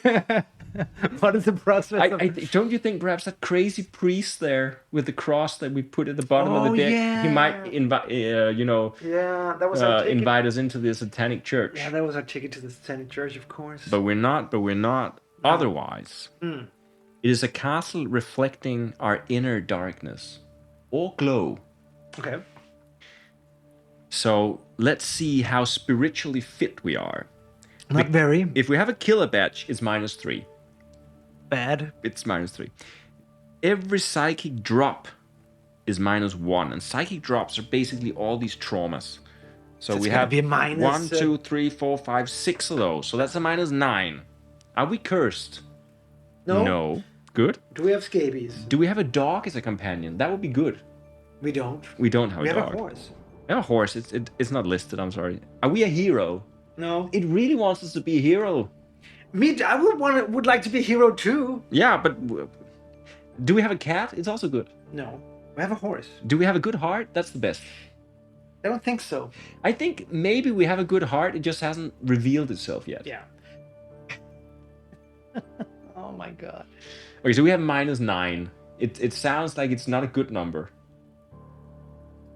Going on. So we're a victim of the deepest lusts and fears. That's what we're experiencing here on a magic spirit castle mushroom trip. What the hell? We wake up tired and scared. We get +1 fatigue, +1 dismay. So we now have 2 dismay and 2 insanity and 1 fatigue. We're not dead. We're just completely dispirited, insane, and wounded. Oh my god. Worse. And that's so we ate a mushroom and we visited and kind of a spirit castle in our own minds. Yeah. And it scared us because there's nothing good in us. Everything we see is just, actually I think this whole story is about us setting out and killing those knights in the beginning. And we got off on the wrong foot by killing those watchmen. Yeah, and it's actually haunted us ever since because all we can think of when we lay down to sleep at night, this is just the faces of these people that we killed. It's not good. And we are gravely wounded. And we're close to insanity. Yeah, and it's getting worse. I mean, we're getting more and more conditions as we move on. But let's look at the positive side of this. We're still alive. We get to ride one more time. And we have a horse. Yeah. I do feel like we're getting close to the end, though. I think we've gone through a lot of cards. Yeah. So we've been pilgrimaging. Yeah. But pilgrimaging is like it's a pretty tough thing to do. It's a tough ride. Yeah. Jeden suggests we go save someone. Yeah. Well, we don't. We have one. We have. If we get struck down one more time, Yeah. we're dead. If we can save someone and there are no captors around, if it's just Like if someone has a splinter in their foot or something, maybe we can, but maybe we can remove it, but it's not certain because it's not certain. No, because we may faint at the sight of. I don't know. Okay, we ride on. Let's see what happens. We ride on. That was our trip. And we encountered two battling. There's like a pair of dueling brutes. Okay. And we have an orc uprising. Looks like what do you say when it's a mob of angry? What is he holding in his hand? Like a circle? Or maybe it's a circus or it's a carnival. Traveling circus. Or it could be a parade of some sort. Yeah. Or rebellion. There's always a guy sitting very depressed, and there's this weird cross in the background. Maybe it's like they're going to the execution. Jump the hoop. Yeah. I don't know. Yeah, okay. It could be. I can see that. It could be some kind of circus thing. But we're not really fit for doing anything. But why is he so depressed at being at the circus? This could, that's a bad. That's why I'm thinking like maybe they're going to an execution or something. Yeah. Oh yeah, they're watching an execution, Yeah. and this guy's actually holding a severed head. Oh fuck. And he has what looks like a huge candle growing out of his skull. Sinister. This is a bad crowd. Sinister crowd. And here we don't go into that bar. Here we have nomads. Some nomad travelers. Is there a city in the background? Yeah, could be. I kind of like this card. This is kind of give me a western / maybe. It's like open country, red skies. Yeah. Lazy days. Could be almost like a Bedouin kind of nomad tribe. But why is he carrying a scythe? Yeah. But you know who carries a scythe? That's always a catch. There's always a catch. Looks like a fallen city. Yeah, maybe. Like perhaps it's death, and it's the people that he's taking to Death's dream kingdom. Yeah. And maybe they're abandoning the city because it's plague-ridden, and they are the last survivors. Yeah. That's also a good suggestion. Okay, and then we have another city. Another foggy castle. What's that in the foreground? This is very similar to the other one we chose in the last round. The foreground is a shadowy figure, which may or may not be us. This time it feels like the opposite. It's like the castle is real, but the person in the foreground may or may not be a figment of an imagination. Okay. I mean, it feels like we're searching for the same thing the whole time. We're riding around this world and we're basically looking for buildings with people who are friendly, who can help us. And we're just not finding it. No, we're not finding it. I think maybe we need to do something counterintuitive. But we have one we are so point left. Close to everything. But again, perhaps we should embrace death. Embrace the man with the scythe. Maybe the shadow man can understand us. In my mind, we have two. We have the shadow people and we have the shadow man. Yeah. The scythe is a bad sign, but they could just be farmers. Yeah, you're so positive. But I have to be. We are the problem here. We're plague-ridden. We have mental issues. Right. Nobody actually wants us inside their gates. We're completely wounded. Yeah. We need help. But this here looks like we could break up a fight and be a hero or good or something. I don't want to interact with two brutes with weapons. I completely agree. I'm just trying to think. I think this looks like a chance to shine. Yeah. Break up the fight, right? Okay, yeah. But we're not going to do that because we can't. And then this is just pure madness. Yeah. And I think... I don't think there's any healing or there are at least sanity. A couple of mental scars hidden in this card. Yes, definitely. This here, I think for me, this would be to embrace somehow that we cannot find what we're searching for. So now we're going, this thing with anxiety, for example, that you have to face your anxiety. You have to face the monster. So it's just like, here comes death walking You don't with his have scythe. to, but Well- depending on which, yeah. Well, but you know, sometimes you have to just embrace what's scaring you the most. Okay. And this would be our nightmares that are walking from this fallen city, and just embrace that. The other possibility would be to say, let's continue on this hopeful quest of seeing, can we finally find a place where we can rest and heal and feel good about ourselves. So what So I I hear, see two possibilities. yeah, and I think both of them could be right. Yeah. And both of them could be a trap. Yeah. There's probably a bigger chance that this is a trap, but I also feel like we're doing the same thing again and again, and we're not succeeding. Let me bad X. Is it possible to watch the game again at a later time? Yeah, I think so. I mean, we're just gonna leave it up on. It's gonna be on Twitch, right? Yeah, it's just gonna be here on Twitch, so you can always just come back. You can see it again and again and again and again. to your heart's And we'll be failing every time. It's gonna be the same disaster every time. Who says what? He got money. He got money. We can bribe the X-Men, but we do have money. If it is death, isn't there something about money and death, and to pay money to the ferryman? Don't you play a game with death? You also play a You game pay with the death. ferryman, but the dead. But with death, you play chess or Yeah, something. yeah. We do have money if we can bet. We don't have a lot of money, I think, No, but we no. have some money. What if we encounter death? I suggest we challenge him to a game of Doom Pilgrim. Yes. See if he can survive. I think we stand a chance. Okay, I don't know if you feel strongly about any of these, but for me, I don't. would almost feel sad not to just. I mean, we may die. Yeah. But it would just be more epic, or, I mean. I'm definitely more intrigued by this card. Yeah. That's the thing. I think we've tried the other card before. Yeah. Okay, so let's keep this. Then something needs to go. The dueling brutes, I'm not fond about. I'm not interested in those guys.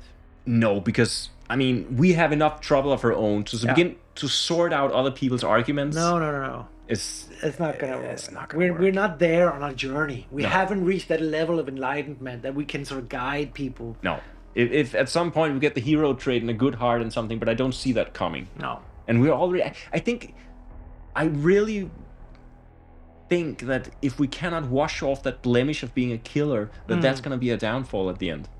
It's already cost us so much insanity and badness to be that killer. Jeden has a good point. It's a hesitant X.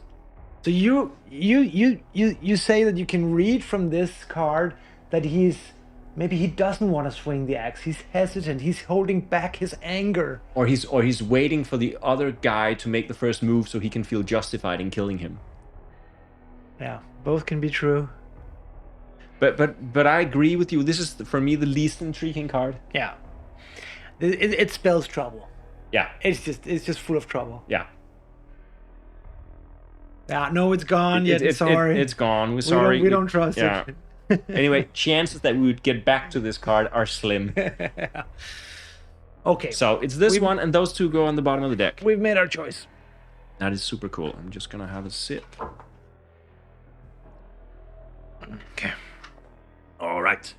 Okay. So after having been through a series of misadventures, being branded a killer, having several bad trips, we're now come to this fallen city. I think is a good read, and we're going out to embrace them.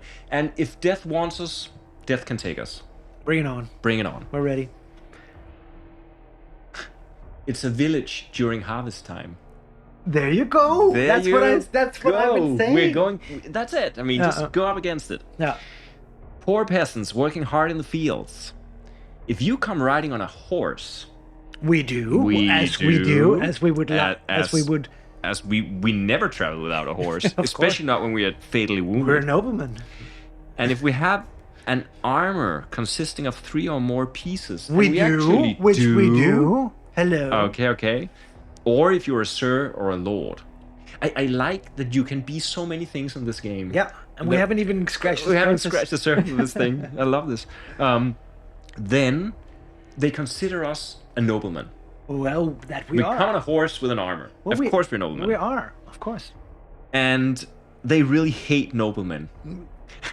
What? Because they're slaving in the fields. No, guys. Oh, come This on. game. Oh. So they're aloof and cold to us. They don't even look up when we ride past No, them. okay, no. We can still rest and trade in their village, but the prices are much higher. So, it costs to heal one wound in their village, costs 4 gold pieces. We have 3. I'm just gonna say what we actually can afford here. Yeah. And we cannot afford anything. Otherwise, we could heal. We could, if we were poisoned, we could heal that. We could, some of our traumas we would get rid of. They could sell us fish oil, which I have no idea what we would use fish oil for, but we could buy it. But now it's priced at 7 gold, which sounds insane. We are not close to We're not those dealing prices. with these people. We could also buy a mule, but we have a horse. Yeah, we have a horse. We're not close to be able to compete with those prices. Okay. So we're trying to convince them that we're actually not a nobleman. We're pilgrimage. We're not much different from them. Yeah. We once worked in the fields, Yeah. and the only reason that we have an armor and a horse is that we came upon a scene where some knights had died, and we took the armor, and there was a horse that we nursed back into health. Exactly. Yes. And it's become our friend since, and they don't believe us. They don't believe us. They don't care. They just see like watchman armor. Remember this, guys. This is not death. This is just villagers work in the field, but it feels like death, I guess. And it was useless to us. But It did get us one step further on a journey. But I would say actually now we've been kind of what do you call it, tiptoeing around the cards, and we've been pretty good at guessing cards that are non-lethal at least. Yeah. But the problem is we're not getting anywhere. No. There's no I also progression. feel stuck here. There's no progression because each card is like, if you were a hero, Yeah. if you were this and that, which we're not, then we could have been healed, we could have been whatever. So maybe it's time to sort of grab the bull by its horns. I think and get stuck in. I think that was what we tried to do there, actually. And then it turned out it was just a village. We just read way much too into it. Yeah. We saw it in the distance. Oh my God, it's death. It's a fallen city. It's something. It's just villagers working the fields. Okay, on. Let's see. We move on. We journey onwards, and we reach this sort of, is it a coffin? The lid of a coffin, and grieving folks gathered round the crypt. We can join them in their grief. And here we have some wounded warriors, perhaps, and a beast. Why is he growling in pain or anger or? Beast. Maybe they've captured a beast. Oh yeah, it's like Hunters, maybe. Ooh, here we have the funeral pyres, the graveyard, the steeples, gallows. The gallows. And you can see the birds circling over the. There are no bodies, but perhaps it's because they've been chopped up. Decayed bodies, probably. Yeah, it's just decaying limbs lying on these wheels. And we have this bushman, a hermit, another hermit. He looks. He's been living out in the bush for many, many, many years. He looks like he could maybe teach us something. Perhaps even heal us. So those are our options. Those are options, okay. Cannibal is suggested. I would not be surprised if it was a cannibal. Yeah, I think most people in this world are probably cannibals at some point in their lives. I have difficulty really parsing this card. Is it a temple scene? There's it's the Church of Satan. There's a inverted cross. Ooh, maybe this is our chance to join. I don't know if it's good to join. I mean, could it hurt? The heretic, he would be more friendly towards us if we had shown that we were against the church. Yeah. There's also something in this game about the church being problematic. We're on a pilgrimage, but we're not on a pilgrimage for the church or for salvation or something. It seems like we want to keep company with other people than church people, perhaps. Yeah. I don't think we're a traditional pilgrim in that sense. But then there are also these faces coming up like dead people or.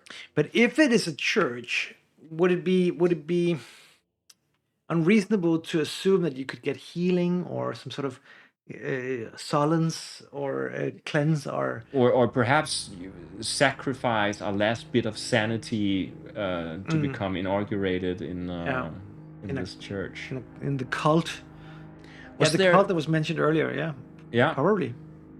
yeah, I think so. I think there's probably a link there. Mm. This here looks like just random bad luck. I mean, Or maybe this is a chance for us to free the beast that they've captured, but we can't fight them. the thing is, I don't think that we can go through a fight without getting at least one wound. No, we can't. So No. I just think it's unfortunately not an option. No. Then we can become cannibals, I guess, if we go to the Yeah. to the gallows. Or there may be some mystical, transcendent, options there. Maybe if we meditate on the graves. Again, we can see the people that we killed hanging from the gallows. Yeah.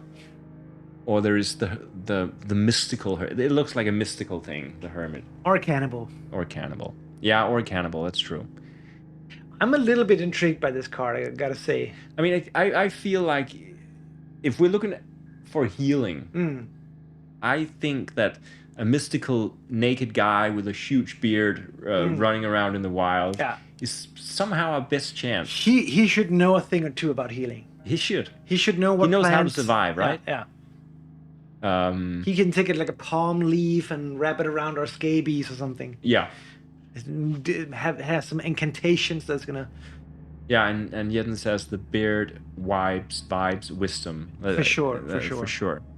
And because I mean, I also like the idea of meditating at the gallows to receive something. Yeah. But we already did try to embrace death, and he turned out to be an angry villager. Yeah.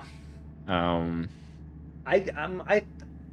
want to see what the hermit has to offer. Okay, I agree. So what do we don't want to visit? I mean, I just feel this weird gorilla-like beast is, but it's because I'm always shying away from these encounters. Maybe it's because I'm not thinking about our future state. I'm thinking about our current state. Mm-hmm. And it's going to be a long time before we see these jokers again. Yeah. Still, though, I would probably be more intrigued about joining some satanic cult. Definitely. Yeah. I'm up for that later. Yeah, we're already a killer, so why not go? Yeah, why not go all the way, join the dark side? So should we throw this one out? Yeah. Because we want to keep the gallows, right? Yeah. Okay. And then we visit the... We visit the bearded man, the shaman, I have no idea what he is, but we'll shortly find out. It's like he's got a hole in his chest and his arm. Is he dead? Do you think he's dead? Or is he deceased? Oh, scabies. Scabies? Well, we already have scabies. We already have scabies, fine. Who cares about scabies? We're used to it.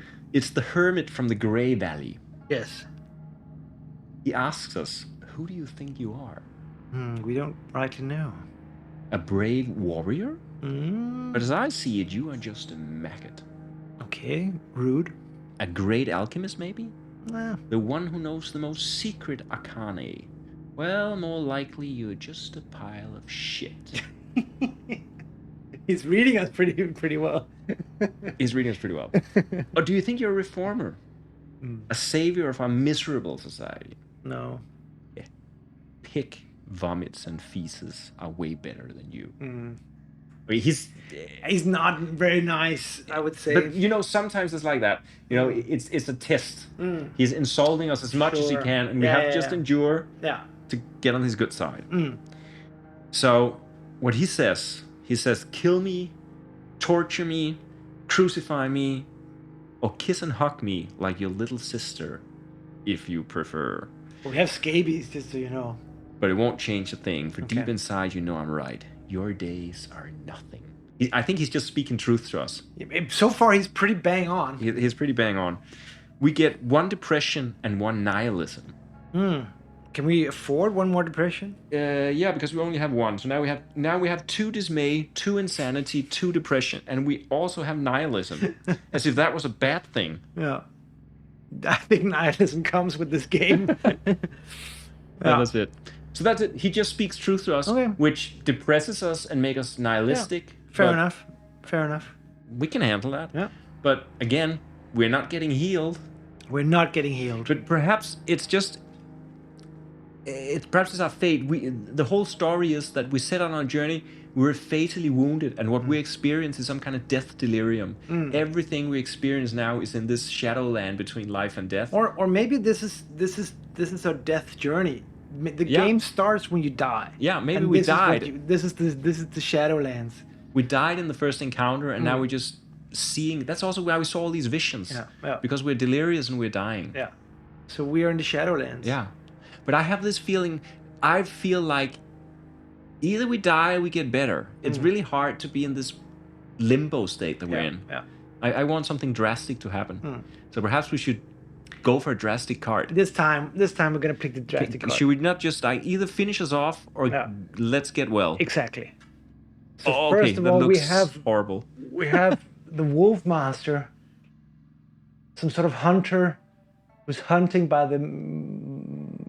using wolves as his sort of what do you call it? Is his hunts animals or Hunts something? animals. Yeah. What is that in the background? Is it a fence or is it people? I think it's a forest, maybe. Yeah. Okay. Pine A forest. burned down pine forest. We have a trodden down vagabond by a mystical tree. The tree almost has a face here. Yeah. That's awesome. So maybe there's some a lot wisdom of in that card. shamanism in this game, I think. Yeah. And here once again we have the gallows and what appears to be dead men lying in front of the gallows. I thought we left the gallows behind, but somehow they're just everywhere. They're everywhere. Everywhere you look. And here we have, what is that? You can't even decipher this one. It's a madman. It's a madman. Is it a face? Is it? His mind is fraying as he exits the swamp. Yeah, his mind is fraying. It's true. Okay, so those are some pretty hardcore options. Flowers growing from his mind, or what is it? From my rotting corpse, flowers shall grow. Yes. And then there's also down in the corner, there's like a scene with, it's almost like a white knight trying to save someone. Oh, yeah.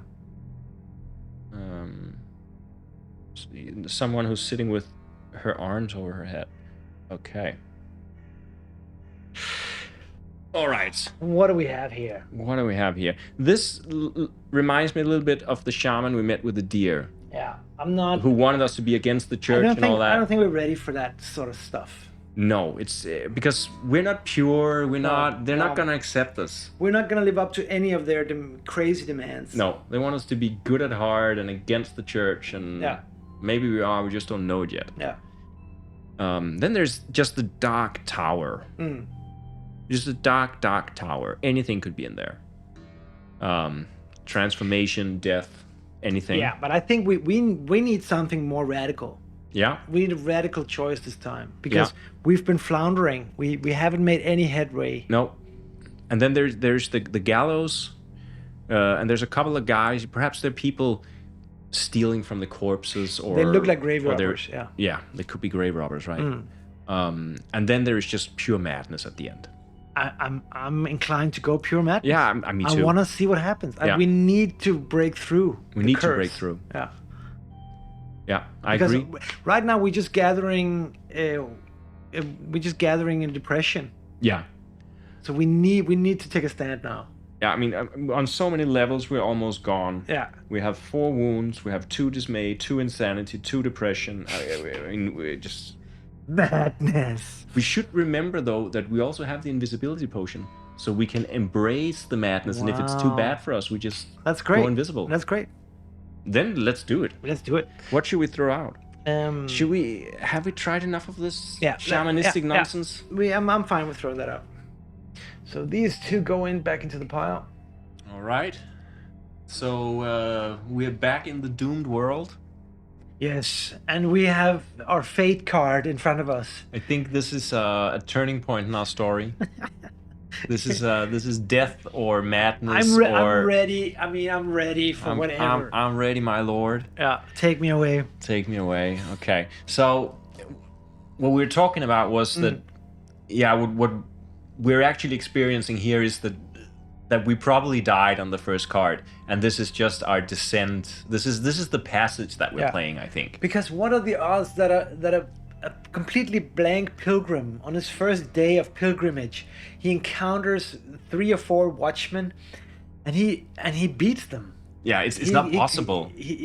So I think really we died. I think so too. It's a fantasy that we somehow survived. So we've been in the Shadowlands betwixt life and death. But perhaps that is really the hopelessness of the situation. This is the pain of the situation, is that we died, but we've not been allowed to let go. No. We're clinging on to life. We're clinging on to this idea that we can somehow survive. And I think now we're just going to embrace all the death that we can. And if death doesn't heal us, well, so be it. Let's see. It's the keepers of the magic sword. Wow. We have been searching the land for the magic sword. The wise said it is in hands of the utter freaks, far behind the 9 lakes, the 7 forests, and the 4 mountains. That sounds like a prophecy. Wow. It wasn't an easy journey. We can agree on that. But finally, we found the top of the Mystic Hill. Wow. Who would ever expect this level of insanity? They are so off that even the reality itself seems to warp around them. You must be quick here, or you're lost. Decide. Okay, I'm ready. Kill them all, negotiate, or leave. I'm not going to read what happens. No. So either we kill them all, we talk to them, or we just run away. Running away seems fruitless because we are on our last leg. We can't survive this anymore. No, we're not going to run away. No. I think so the choice is between, trying to address them or just try to kill them. And since we are a killer, we are marked by killing. I think perhaps we have to embrace that we are a killer. I mean, it's we have to look ourselves in the mirror and see this is who we are. We are meant to kill. This is what our pilgrimage has taught us. Tatsavitra says kill. As Tatsavitra would say, perhaps. I don't know. The last thing he said was madness. Can we trust this Tatsavitra character? Well, let's do it. Should we kill them? Let's kill. Okay, let's do it. So we kill them all. But in that fight, we gain 1 wound and we die. The 1 wound we had left. To give. I think this is kind of a beautiful ending to this story. Yeah, it's great. I mean, we embraced who we were. And only when we embraced that, we were allowed to die. Because we were searching for death, really. Exactly, because our journey started by death. And ended by death. And we tried to avoid encounters with death all along the way. But then finally, we had to go into that night. The night of death. That's just who we are. We're killers. We have to embrace it. We cannot shy away from it. It's not pretty, but this is what our pilgrimage has taught us. Our pilgrimage has taught us to kill. And it's not what we set out to do. Look, we left our hovel in this little village we were living. We went down the road to experience the grace of the Lord. The first thing that happens is that we are fatally wounded on the road by some random watchman. And then we clang on to life for a long time. And then finally we accepted that. And we were ashamed of our status as killers. We were. And maybe rightly so, but it was just important for us to actually embrace what we were. You sound like madmen who traveled for too long. Well, I think that's what happens when you go on a pilgrimage. I think we're in character here. Okay, so I have a suggestion here. Okay. My suggestion is that now we've had a journey. We had the first journey, which was about us we thought we were more pure than we were. We definitely went into it thinking we were going to reach some sort of beautiful enlightenment. And we're so disappointed by the world, and we end up just getting ripped apart by this terrible were creature in the middle of the road. Our next story was really a story about failing at the beginning, but not realizing or accepting our failure. And only when we did that, we can complete it. So I think now that we should do one third and final pilgrimage. Yeah. Take a clean character sheet. Yeah. Start again. Yes. Continue from the day. I mean, We're not can even. you show them how much is left of that deck? I don't. If any of you can remember how this deck looked like in the beginning, It looks like it hasn't changed. it hasn't changed. There are so many cards here, and there's no chance we're gonna get through No, this we're not fight. going to get through. But I mean, this speaks to the game. We're also only showcasing the game. So, you know, Yeah. we're not spoiling everything here. We can't spoil it because there's so much content here. And so the one thing we can spoil is that you will get doomed, you will die, you will go insane. It is doomed. It It's is a doomed doomed. game, Yeah. and it will probably curse you and your family for many generations. Yeah. Unfortunately, but that's the price you pay. So now this third attempt is going to be an inner journey. Yes, yes. No fear. Okay, let's go. First of all, Our inner landscape. we see our inner landscape. Are there no serene, people or buildings peaceful. or it's just Extremely peaceful, yeah. and frightening figures, Oh, violence, wow. aggression, perhaps. That's how our last journey started. But again, no fear. No fear. It's only about what intrigues us. Yeah, I agree. And we have a mystic castle, maybe close to the ocean. It's almost like the sun is rising. The sun in is the rising. distance. Also nice. Well, I think Beautiful, serene. they're all intriguing actually, but Yeah, I mean, looks like no man's land. yeah. This here looks like a head-on mad encounter. Mm-hmm. This is just pure power, strength, depth, muscularity. Yeah. And this here is a strange castle at the end of the world. Mystic castle.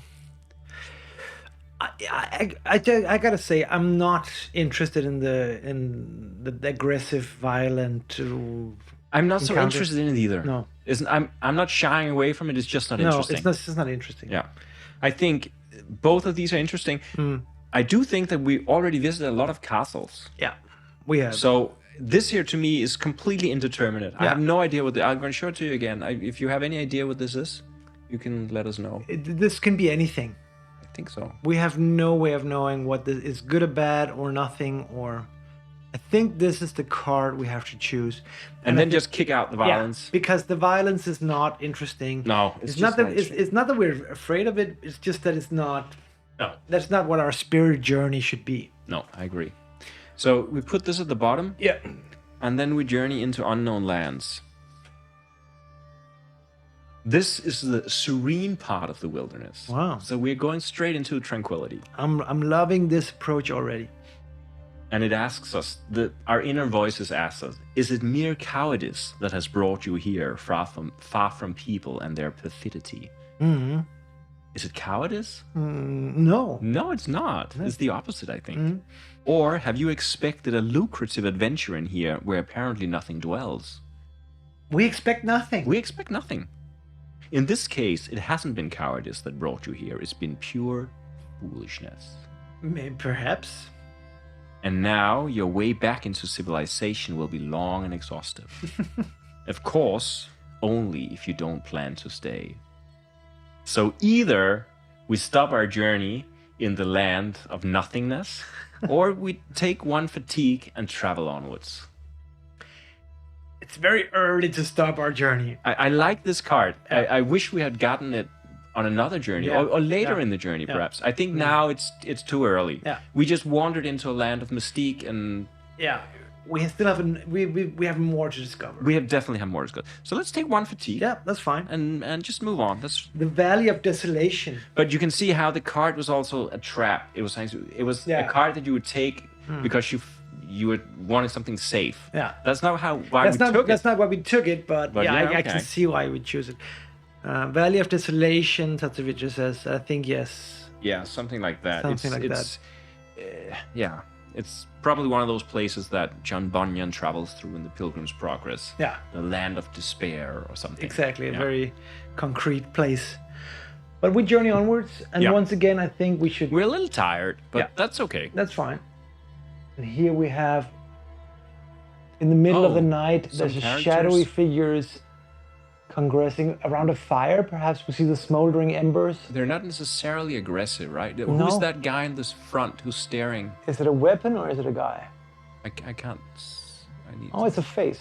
It's a face, yeah. But I think I sense a fire burning. Yeah, but it's like it's like a skeletal face or something. Here we have what certainly looks like pure death. I mean, if we were in doubt before whether the guy with the scythe was death, I think this is it. This is pure death. Which is also interesting. And we have some two gnomes, perhaps. Oh. It's a giant and a gnome, or Giant is it? and a gnome, or perhaps a family, or interesting. Okay. Okay. What are we drawn to here? Well, I mean, looking at these guys, I mean, I feel like this is like going to the crazy guy in the wilderness who told us just naked truth, Yeah. and let us pass on. Yeah. This here looks like an encounter with the risen dead or something. Yeah. To me, this is the most interesting card because it just spells death. Yeah. And yeah. Yeah, why not? Why not go dancing gnomes here? Yeah. I don't know if our spiritual journey should be about dancing gnomes. No, I mean, before we went into the wilderness to experience something, that didn't give us anything. Yeah. So perhaps just go straight at death. It's probably foolhardy, but Yeah, we're gonna go straight at death. yeah. Let's see. Because like if you're having a bad trip, you should embrace it. You should go deeper. Yeah. And I would probably skip the gnomes. I don't know how you feel about it. Or I'm you wanna fine with keep skipping the it? gnomes. I'm fine. I'm just tired of crazy people in the desert. Yeah, we've seen our share of those. Yeah, I think so. Okay, so Skip if the this is a gnomes. trip, first we went into the blank space, Yeah. and now we're going towards death. Yeah. I'm also intrigued by the shadowy people. There could be something in this, but let's save it for much later. Yeah, it will indeed be much later. Okay. Okay, here comes full-on death. Yeah. Dancing. Someone was close there. Dancing gnomes? This card is dancing death. Yeah. Wow. You have met your death. Yes. Only a magic weapon can save you now. We don't have a. If you have one, if you don't have, then better for you. Your journey ends here quite peacefully. A special situation occurs if you are undead. We are not, undead. We're not undead. Okay, but it's set with I think one important thing here. Okay, our journey ended. That's fine. Yeah. But a peaceful ending. It was a peaceful ending, yeah. Yeah. It also actually says on the card here that you have met your death, only a magic weapon can save you now, in quotes. So who knows? So who knows? So, okay. It's very interesting. It seems that every time we try to set up a situation, some kind of story do emerge. Yeah. And this time it's like, okay, we're gonna have an inwards journey. Went to a place of desolation. We could have given up and just sat there. Yeah. So okay, we're gonna press on a little more, and then we embrace death. Yeah.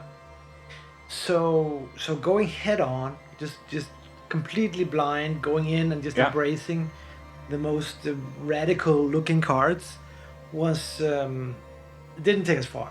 No, but it was perhaps. But it was a journey on itself. I think in many ways it was perhaps the best journey. It was the truest journey. Yeah. It was the quickest journey. Yeah. It was the most satisfying journey. Yeah. No insanity. No insanity. We got one fatigue. That was all. Yeah. Just that. It does leave me wanting to do one more journey. Let's do one more. Because now I feel one more. empowered. Now I feel that I'm not threatened by the game anymore. No. I think this is more like this is a chance for journeys. This is a journey engine. Yeah, basically. I think so too. And it's not a very pure journey for sure. Yeah, that's the thing. I mean, Yeah, we were talking about it, like the many different ways that this game can play out, and how you might that you need to. I think you need, if we're sort of being very honest here, you need to be in a special headspace when you play this game. You need to embrace that it's like a series of bad visions, and that spiral only goes one way, and that's down. There is, I don't think there is that card that uplifts us anywhere. No. I think it's a big. Every game is the beginning of a downward spiral, and it's just like the friends you make along the way, basically. Yeah. I feel a little bit like, you can buy a pack of spirit cards, and every morning you draw a spirit card, and it tells you something that you can use for your day. Yeah. I can see starting my day with a quick game of Doom Pilgrim, just to be reminded of my own mortality, my own hopelessness, my own failures, my anxieties, just to be reminded of all that. Yeah. And then I can, I mean, with this journey, this is a journey, if I had that journey every morning, I would be able to face the day more purely, I think, because I've already embraced death. Yeah. There's nothing to fear. It's a nice parallel to reality. Yeah. Now saw yourselves again. Well, that was a quick journey. That was a beautiful journey. I think that was actually very pure and very nice, very straight up. I really like that. Yeah. What are we gonna do for our fourth and final journey? First of all, I'm gonna make a note of our next attempt. Yeah. It's good because in Barbarian Prince we had 3 attempts, but now we're actually going on our 4th attempt. I feel that's a kind of achievement. 4. Okay, so I think this time now we've embraced death. Maybe let's go Barbarian Prince on this game. Yeah. So it means that we're not only a pilgrim, but we're also a hero.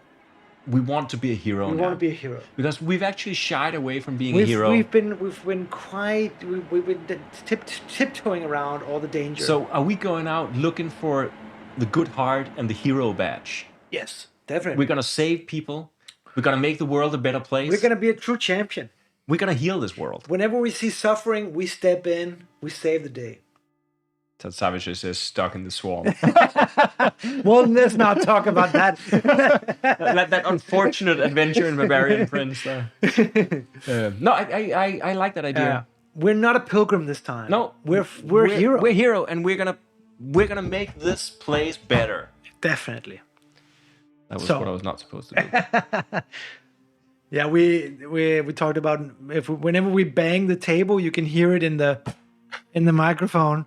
Maybe it's not so nice, but so we won't do that. No, but now we're getting excited because now we're heroes. And a hero is allowed to bang the table when it's we've been beaten around enough by this game. Now we're gonna take it back and we're gonna claim our place. And I'm sure the card is gonna validate us. Exactly. And here we go. First hero card of the day. We come to a gnome village, I think, or maybe it's only children that are left alive. There's a tower again in the back, or a spire, or something. Who are these people in the front? I think this is a village of children. Do you think it's degenerates? Could be degenerates. Or is it just children? I think it's just children, the worst degenerate of all. I mean, already here, these, of course, are then the poorest of them all because they have the longest to live. Wow. That's deep. That's deep. Okay, that's very depressing. So can you be a hero saving these children? Maybe if we just put them out of their misery. Yeah, that's one way to be a hero in the doomed world. In the doomed world. Okay, let's see what other options we have to be a hero. Any other better options, perhaps? A prison? Is this some sort? I think this is a prison, or a catacombs, or a lair. Is there someone who is imprisoned that we can free? Here we go. I think we have some. Are there any faces? There's a skull there at the top. Why not free the innocents? Yeah, let's just free whoever is there, even if it's deranged. Oh, there's someone down there. Someone is down there. So even if it's deranged murderers, we can free them. And the last chance to be a hero. Whoa! This is a very nice card. This is a very nice card. A frozen tundra, and it's made what appears to be distant city. Appears to be a small city in a starlit night. This is not the hero card. It's a beautiful card, but I don't think it's the hero card. No. So I think either we're gonna slay children to free them of their misery, Yeah. or we're gonna let loose murderers and killers and rapists From the asylum. from the asylum. I don't know. Those are the most heroic options. Well, we have to take into account the context of this world, right? How are you a hero in this world? Putting people out of the misery. I mean, it's not That's one way. It's not like being a hero in Barbarian Prince. This is a different kind of hero. Yeah, for sure. And I feel that, I don't know, to aren't we all freaks? Yeah, that's Don't the we all thing. deserve Let to- loose the madmen. Yeah, exactly. I really like that. Yeah. Turn loose the freaks. Yeah. Let's do it. Let's free him up. And this one, I think, is not a heroic card. So I think this goes out. Then so we save the children for later. Yeah. We'll save the children later. If we have time. If we have time. Right. Let's see. Imprisoned.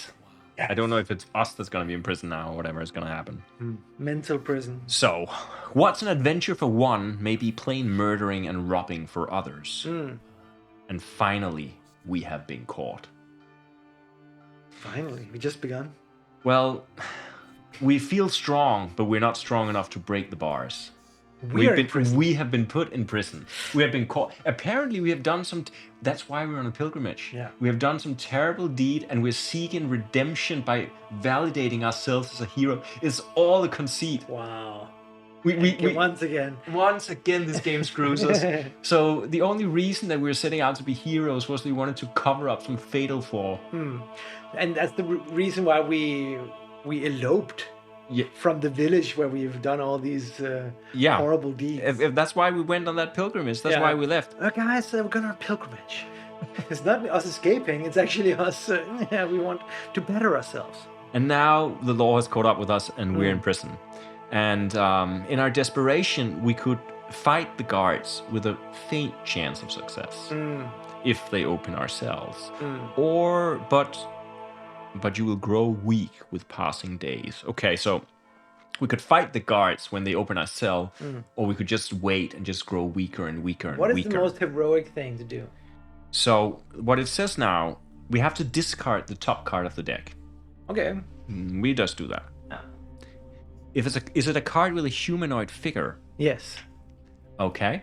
That means that those figures, these guys, they have just been caught as a thug gang, and the gates open for them. These are now new prisoners coming into the prison. And the gates open, and as they are going in, we succeed in escaping with just a few minor scratches. Great.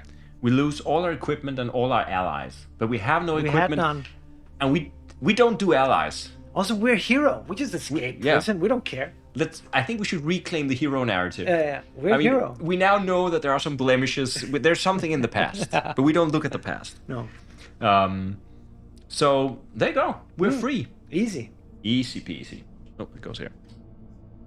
So I think the hero narrative is really working for us, actually. It's really worked us, but I think it's a question of us just keeping focused on that narrative. Don't let reality, No. We're the true heroes. Convince us that we're not a hero. Doom hero. Yeah, and I think we're a very flawed hero, but we are a hero. All heroes have flaws. Yeah.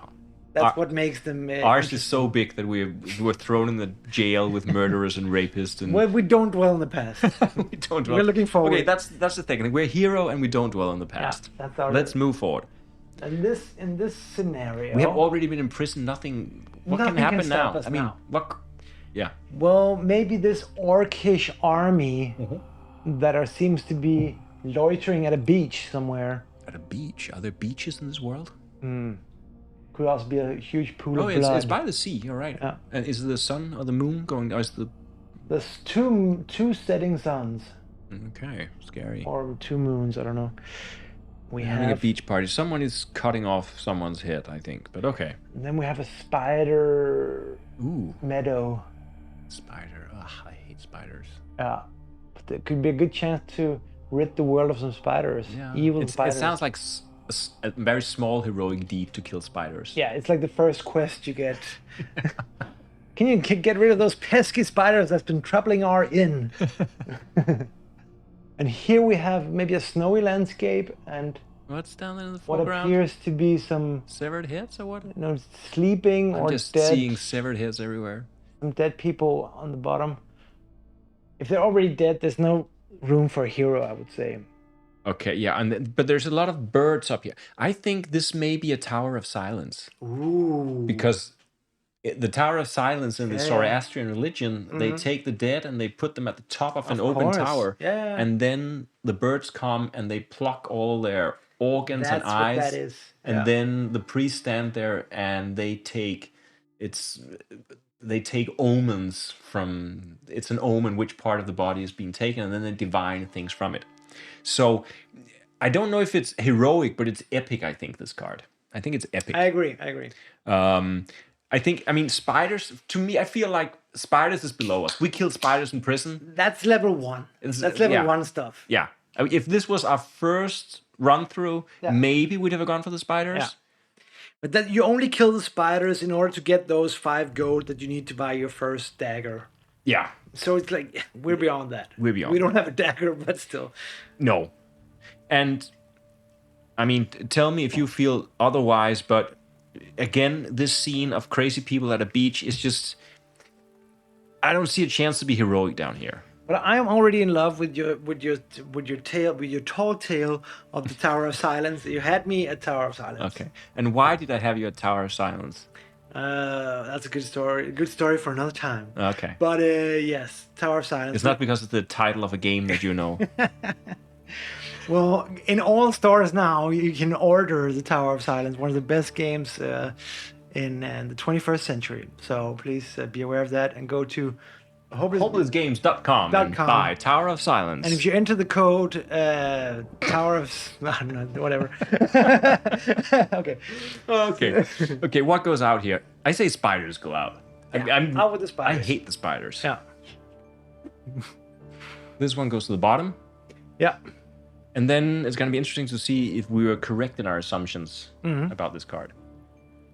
Anyway, we travel there. It's pretty epic. It's the Valley of Dead Kings. Wow. And I guess we consider ourselves in some way a king. Well, we've lived many lives. Yeah. And we are in some ways not a dead king, perhaps. We're dead something. Are we revisiting one of our past selves here? Wow. Because we were once a king. Could and be. We lie buried in that valley. Could be. Or is it our father? Like in Barbarian Prince? Or is it a future self? Time is a circle. Let's find out.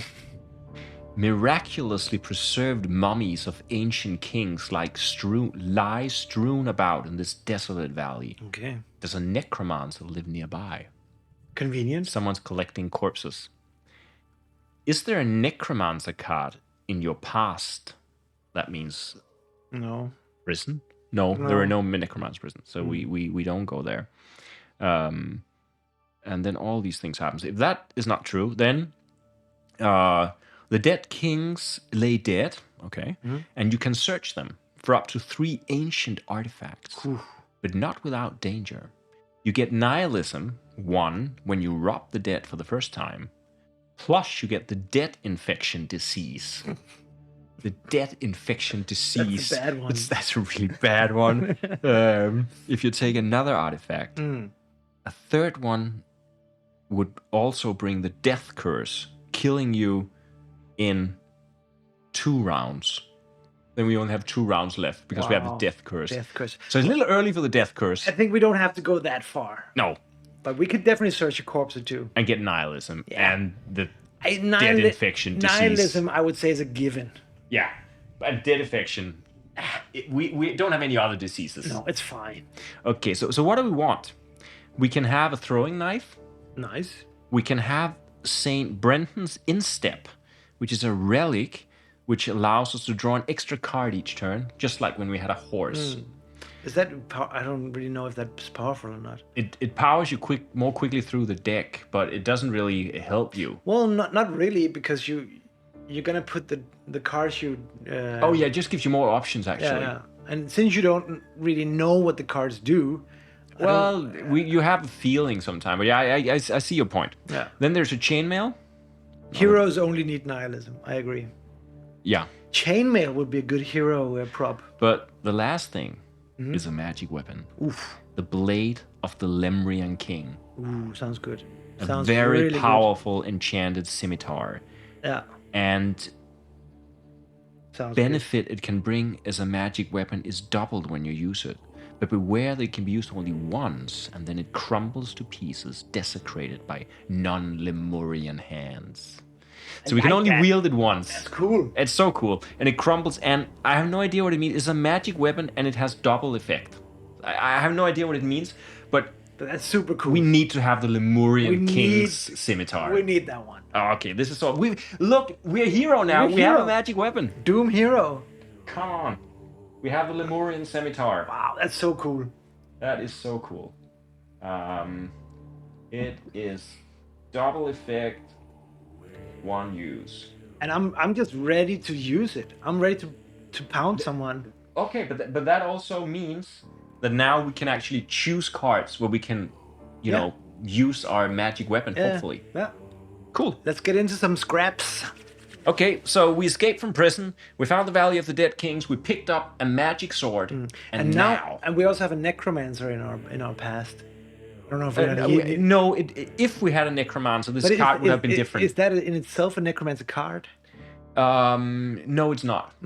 It's not a necromancer card. So if we had one, he would have followed us here, I think, and something would have happened, or something like that. I didn't read. Well, here we have. Reminds me of a mix between Pesta from Theodor Kittelsen. Oh yeah. And the Scream or something. But it's what appears to be a witch, perhaps, with her crow. Maybe she's been out foraging for obscure herbs and berries and toad. Does she have a very long nose, or is that just me? She has a very long witch's nose. Okay. Is what I So there's a witch. There's a witch. Okay. Could be a good hero. A witch with a ray. Okay, this is a very witchy card. Yeah, witchy card. We have a magic sword. Maybe it works against witches. Magic is not a sword. It's a scimitar. Yeah. What is a scimitar? I think it's just a curved sword. It's a curved somehow. sword, yeah. And we have this one, which is, it seems to be a wizard's tower, perhaps. Beautiful. With a moon in the background. Are they birds? No, I think there is maybe some magic smoke emanating from. Okay. No, it's a bat. It's bats. It's a bat. Bats. You don't like bats, do you? Who likes Oh, there's bats? also a giant bat at the face of the moon. Okay, so it's a Dracule tower. Yeah, it's a vampiric tower. Vampires may also be slain. A witch. It's just saying, who are we going to use this magic sword against? Yeah. Witches, vampires, or here it looks like Icarus falling from the sky almost. Is it Icarus? I think so. It's very beautiful. He's almost at the edge of the atmosphere, and now he's tumbling down, perhaps. But that's not us. We're not Icarus. No. We're gonna fly straight through the sun. Exactly. The problem with Icarus is that his wings burned. That's the thing. That's his problem. Bad guy. Bad guy. So I think this is too ambiguous for me. I don't even see Icarus in it, but No, it's, I was. you were okay. rambling. I see a cave with a couple of eyes staring out. Which is a little different than Icarus, but I accept that this is now the Icarus card. This is the Icarus, obviously the Icarus card. So for me, the choice is: do we want to fight a witch or a vampire lord? I think the vampire lord is definitely going to be a fight. The witch could go both ways. The witch could also have some secret potions that she wants to share with us. But we need a fight, don't we? We have a magic sword. And also, it's Dracula. Let's kill. Come on. We're not going to be a hero by decapitating some witch who probably didn't deserve it in the first place. No, let's go. But this is a guy who puts people on spikes and let them bleed to death. Yeah, let's go to the castle. And dethrone Dracula. Do you want to keep the witch or Icarus? Oh, wait. Apparently the camera is acting up. Did that help? Did that make the... Is that sharp again? Let me just check. Yeah, It looks sharp. I think they're sharp again. Okay, Yes. great. Thanks. Okay, good. Okay. I mean, I think you invested in this narrative, so I think we should keep it. Damn it. You want to keep the witch? I like them all actually. Okay. Actually, I think this is the weakest card. It was just me. I mean, I would throw it out, Rambling. but I wanted to respect your Icarus No, narrative. no, I'm not married to the Okay. Icarus narrative. Then Yeah, I just throw it Icarus, out. who is actually a pair of eyes in a cave. Yeah, it was goes actually out. just the bottom of a trash can. And This goes to Okay. the bottom. the witch, Yetin says. Yeah, but perhaps does Jeden mean keep the witch or do the witch? You do realize that we're out to kill here. Do we kill Dracula or do we kill the witch? What do you say? Need some input here. I think the keep the witch. Okay, not kill Dracula. Okay. We don't both. Okay, we keep the witch. Yeah, I like that. Kill both. Let's see how this bet flies. Yeah, and this was, as we guessed, the Tower of Vampires. Of course. High in the mountains, a vampire fort towers, the manor of Count Drugula, Ooh, the master of all vampires himself. knew it. I knew it. If you have not climbed, but have come flying, this game, there's like a million stakes in this game. We haven't been flying at any point. We in have this game. never been flying. Hmm. Otherwise, vampires. Oh, then there's a whole lot of things on this here. We haven't been flying. Otherwise, vampires will never crown you their master. Though it doesn't mean you couldn't seize Dragula's crown, at least as a valuable trophy, if you catch him and defeat him in his room. Bring it on, I think this may. Bring it on. I think this is a climax, really. Dracula. See how high you can get in the tower, Yes. and we can leave any time after cleaning level 1. Hmm. But if we haven't crushed them all, they'll hunt you on your escape, bite you, and put the vampire curse on you. Okay, so the choices here. There are 4 levels in this tower. We have to do at least 1 level. After that, we can escape. But if we choose to escape, we get the vampire curse. Can I just say one thing Yeah. before? I would just like to welcome. We have a new follower, Dark Satanica. Yeah. Welcome, Dark Satanica. I think you joined at just the right time. So welcome. Well, welcome to King Dragula's castle. Okay. So continue. What are our options here? How do Well- we get rid of this guy? We climb 4 levels in the tower and clean him out. Yeah. Preferably without dying. And Yeah. as I said, we can escape. I don't think we're in it for escaping, but let's see. Oh no. Let's see how it We're goes. in for murder and death. First, we have a skirmish at the gate, which means that we have to fight our way into the castle. Yeah. During that fight, we sustain 1 wound, but we do loot a piece of gold from the guard. Great. So I'll just record a wound, one wound. and just for the record, we can have up to 5 wounds. And this is our first wound. Dark Satanica, watch out. Been lurking on my phone and bought the game at last. Well, there you go. You're in for a treat. You're in for a treat, and if you didn't hear it earlier on, there are also expansions coming out soon. The Doom Deeper expansion. We just spoke to the designer earlier today, and he said that he's gonna keep on working on this game. So I think it's a good investment if you're into this kind of story game. Definitely. So that was the skirmish. We got a gold piece. We killed off the guards. We're a hero, and there's only one path forward. We're gonna climb the tower. We have a magic weapon, The vampire- Lemurian scimitar. the Lemurian scimitar. We're not going to use it before we meet the vampire Sometimes lord. also called the vampire killer. Yeah, in folklore, In there are some folklore, references to in it. certain circles. But now we have to clean out the lower floors of the tower. This means that we get another wound and 3 gold.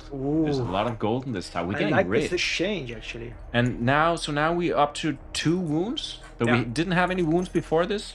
So we spend a whole game with 4 wounds the whole game. So 2 wounds, not a what is problem. that? Not a problem. It's just a scratch. Yeah. Now we come into the chamber of the vampire mothers. Ooh. A little it bit can scary. only be entered if you have, let's hear it, Magic weapon. a magic weapon. Ching! We are so ready for this.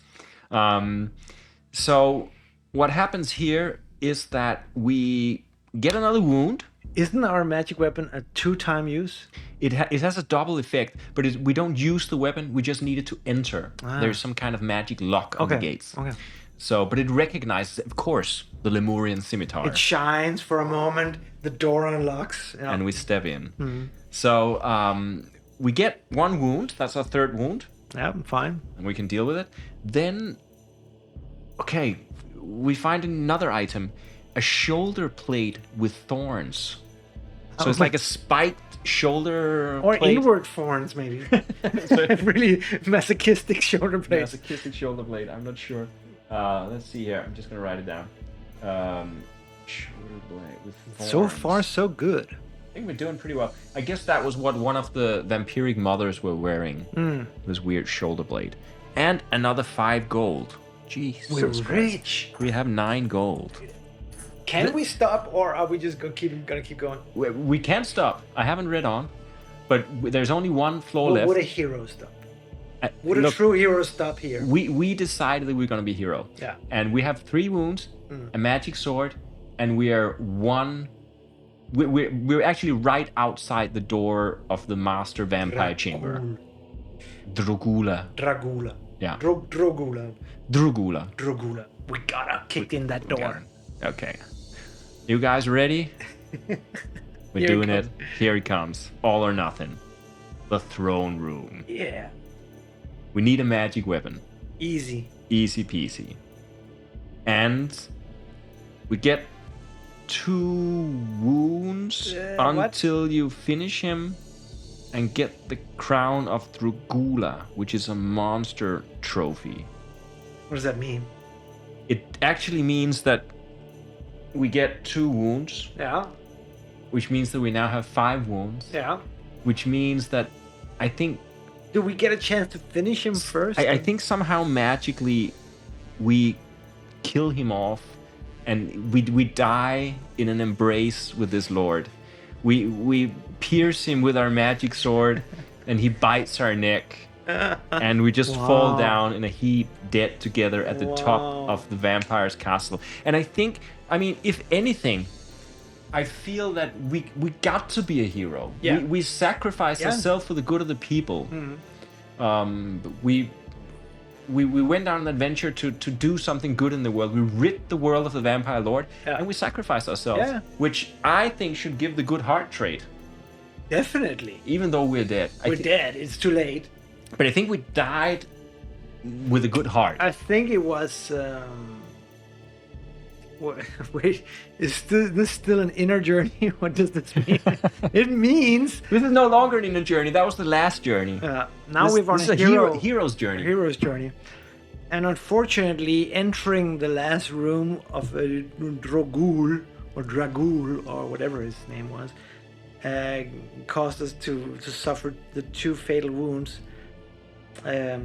Which brought us up to 5 wounds. Would you rather have You run away? You can't go back once you're at the doors of Dragul. But it's kind of interesting, right? Because the way this card is sets up, it deals you 5 damage. Yeah. So unless I guess you have some kind of healing potion that you can drink in between Or levels. if you've somehow gotten to 6 HP or something. Perhaps if you've gotten to 6 AP, because you get 1 wound, then you get 1 wound, then you get 1 wound. That's 3, and then you get 2 wounds. But this said you get 2 wounds, but it only takes effect when blah blah blah. No, that's the thing. No. I mean, so the crown of Drogula tumbles to the floor, but we never get to wear it. Otherwise, we would have carried it with us as a trophy. But it does mean that you would need some kind of special potion or, as you say, more hit points. Yeah. In order to beat him. But it's beautiful. Yeah. We embraced him, and look, if we had suffered 1 wound before we met him, we would have died before we got to fight him. But we fought off the vampire mothers. Vampire mothers, and we got their thorny shoulder blades. The thorny shoulder blades, does that give it any protection against Dragul? I would say that there weren't a lot of specifics about those shoulder blades. Okay. So I guess we're just dead. We are just dead.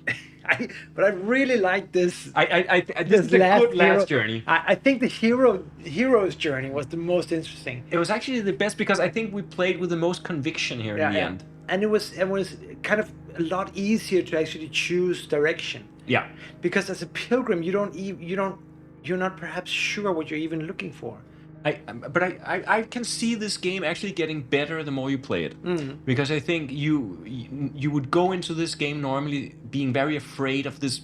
I mean, these cards are terrifying. Yeah. There's monsters There everywhere. are only bad cards. Everything looks horrible. So you're really afraid, and Yeah. you're trying to tiptoe between these different cards, Yeah. and that doesn't actually make for a very good story.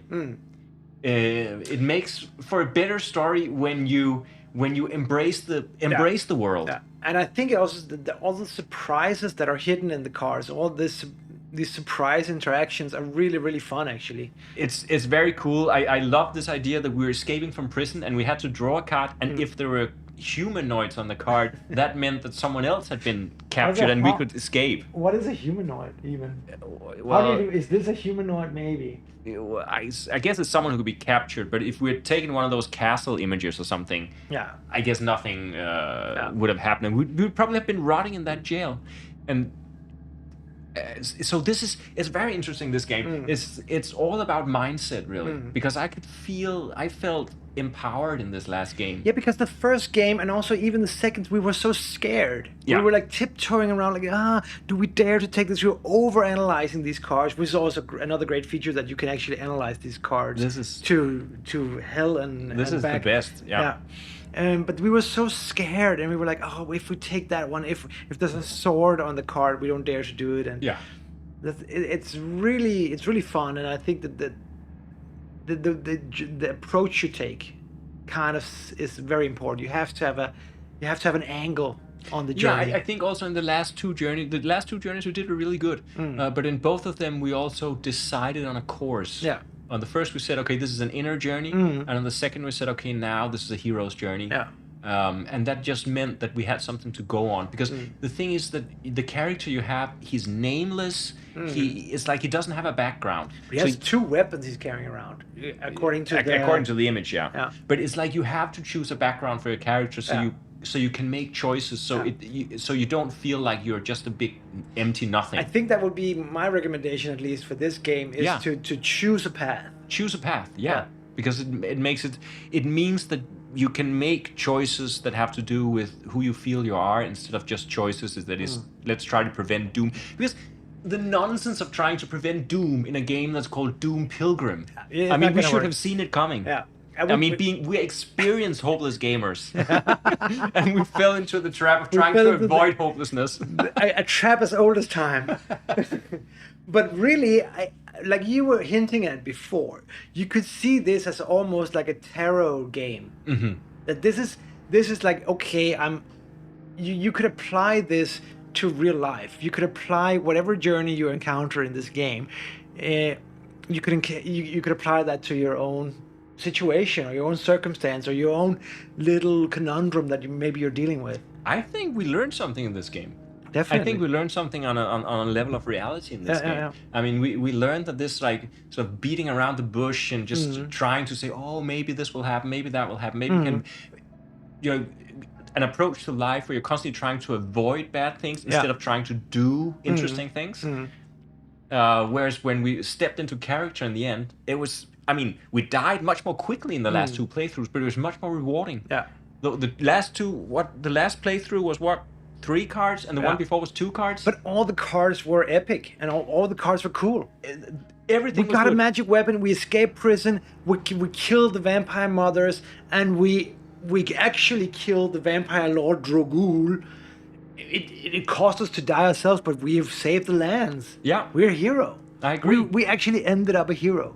But I agree. And so I think that it's a game that perhaps it'll put you off if you're in the wrong mindset. Because if you're just trying to survive, it's actually not necessary. I don't know. I mean, people can play the game how they want, but for me, trying to survive is actually not super interesting. For me, it's interesting to develop a character and try to be consistent in my choices. Yeah, and see where that gets you. Yeah. Because I think there's a lot to learn about being consistent. And I think, just like in real life, you don't actually know what's behind that door. You don't know what's behind that card. No. And even I think if you play this game multiple times and you start learning some of the cards, you may say, oh, well, but then when I've seen one card, I know what it does.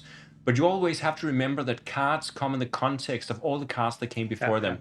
So even if you revisit a card, you have to look at like how many curses do you have, how much fatigue do you have, how much insanity do you have. So many times where it's like, did you fly here? No, we didn't. Do you have a necromancer in your deck? No, I don't. So you can just imagine how many options that actually can unfold.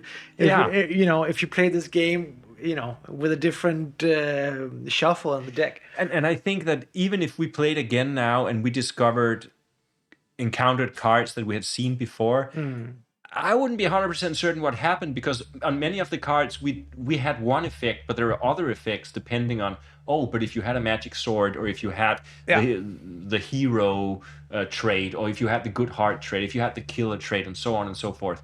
So I think it's actually a game that's really hard to spoil. I think that actually it could be interesting to play it and knowing all the cards. Even then, it would still be interesting to play the game. Also because you're not going to remember. No, and you're going to remember something, but that does not necessarily apply to the situation that you're in when you encounter the card. No. Because it's very different if you're to take a card when you're heavily wounded or when you're fresh as a fiddle. Would it be fair to say that this is the esoteric version of Barbarian, the esoteric card version of Barbarian Prince? I think you could make that argument. Almost tarot card version of I very much had a feeling really of Inner Journey. Yeah. I also had a feeling that it was a game that now, over the course of the last we've been streaming for 3.5 hours.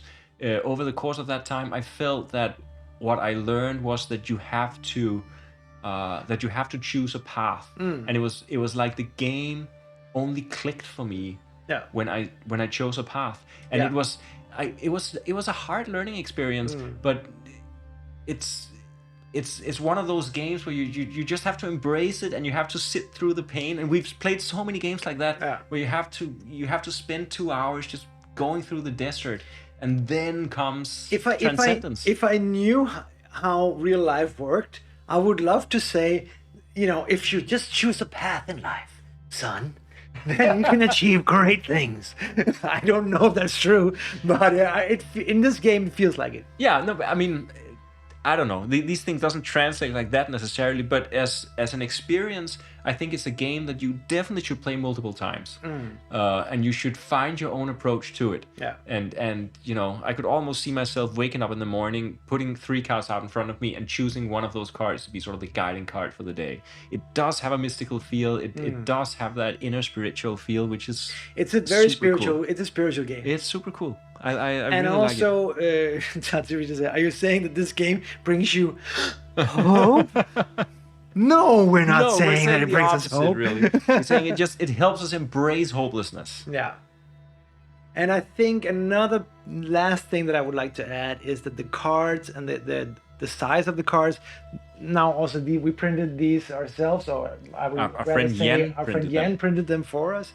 But I think that the graphic design on this and the artwork lends itself so well to interpretation. Yeah, and that's really the power of this game. Yeah, it has that ambiguity built into it. You don't know what the card is. There's enough information that you can have like a vague idea, but it's not specific enough that you can really know what happens. And it's so atmospheric, and I think the imagery is strong, even if it's ambiguous. Yeah. And that's very cool that he achieved that. Yeah.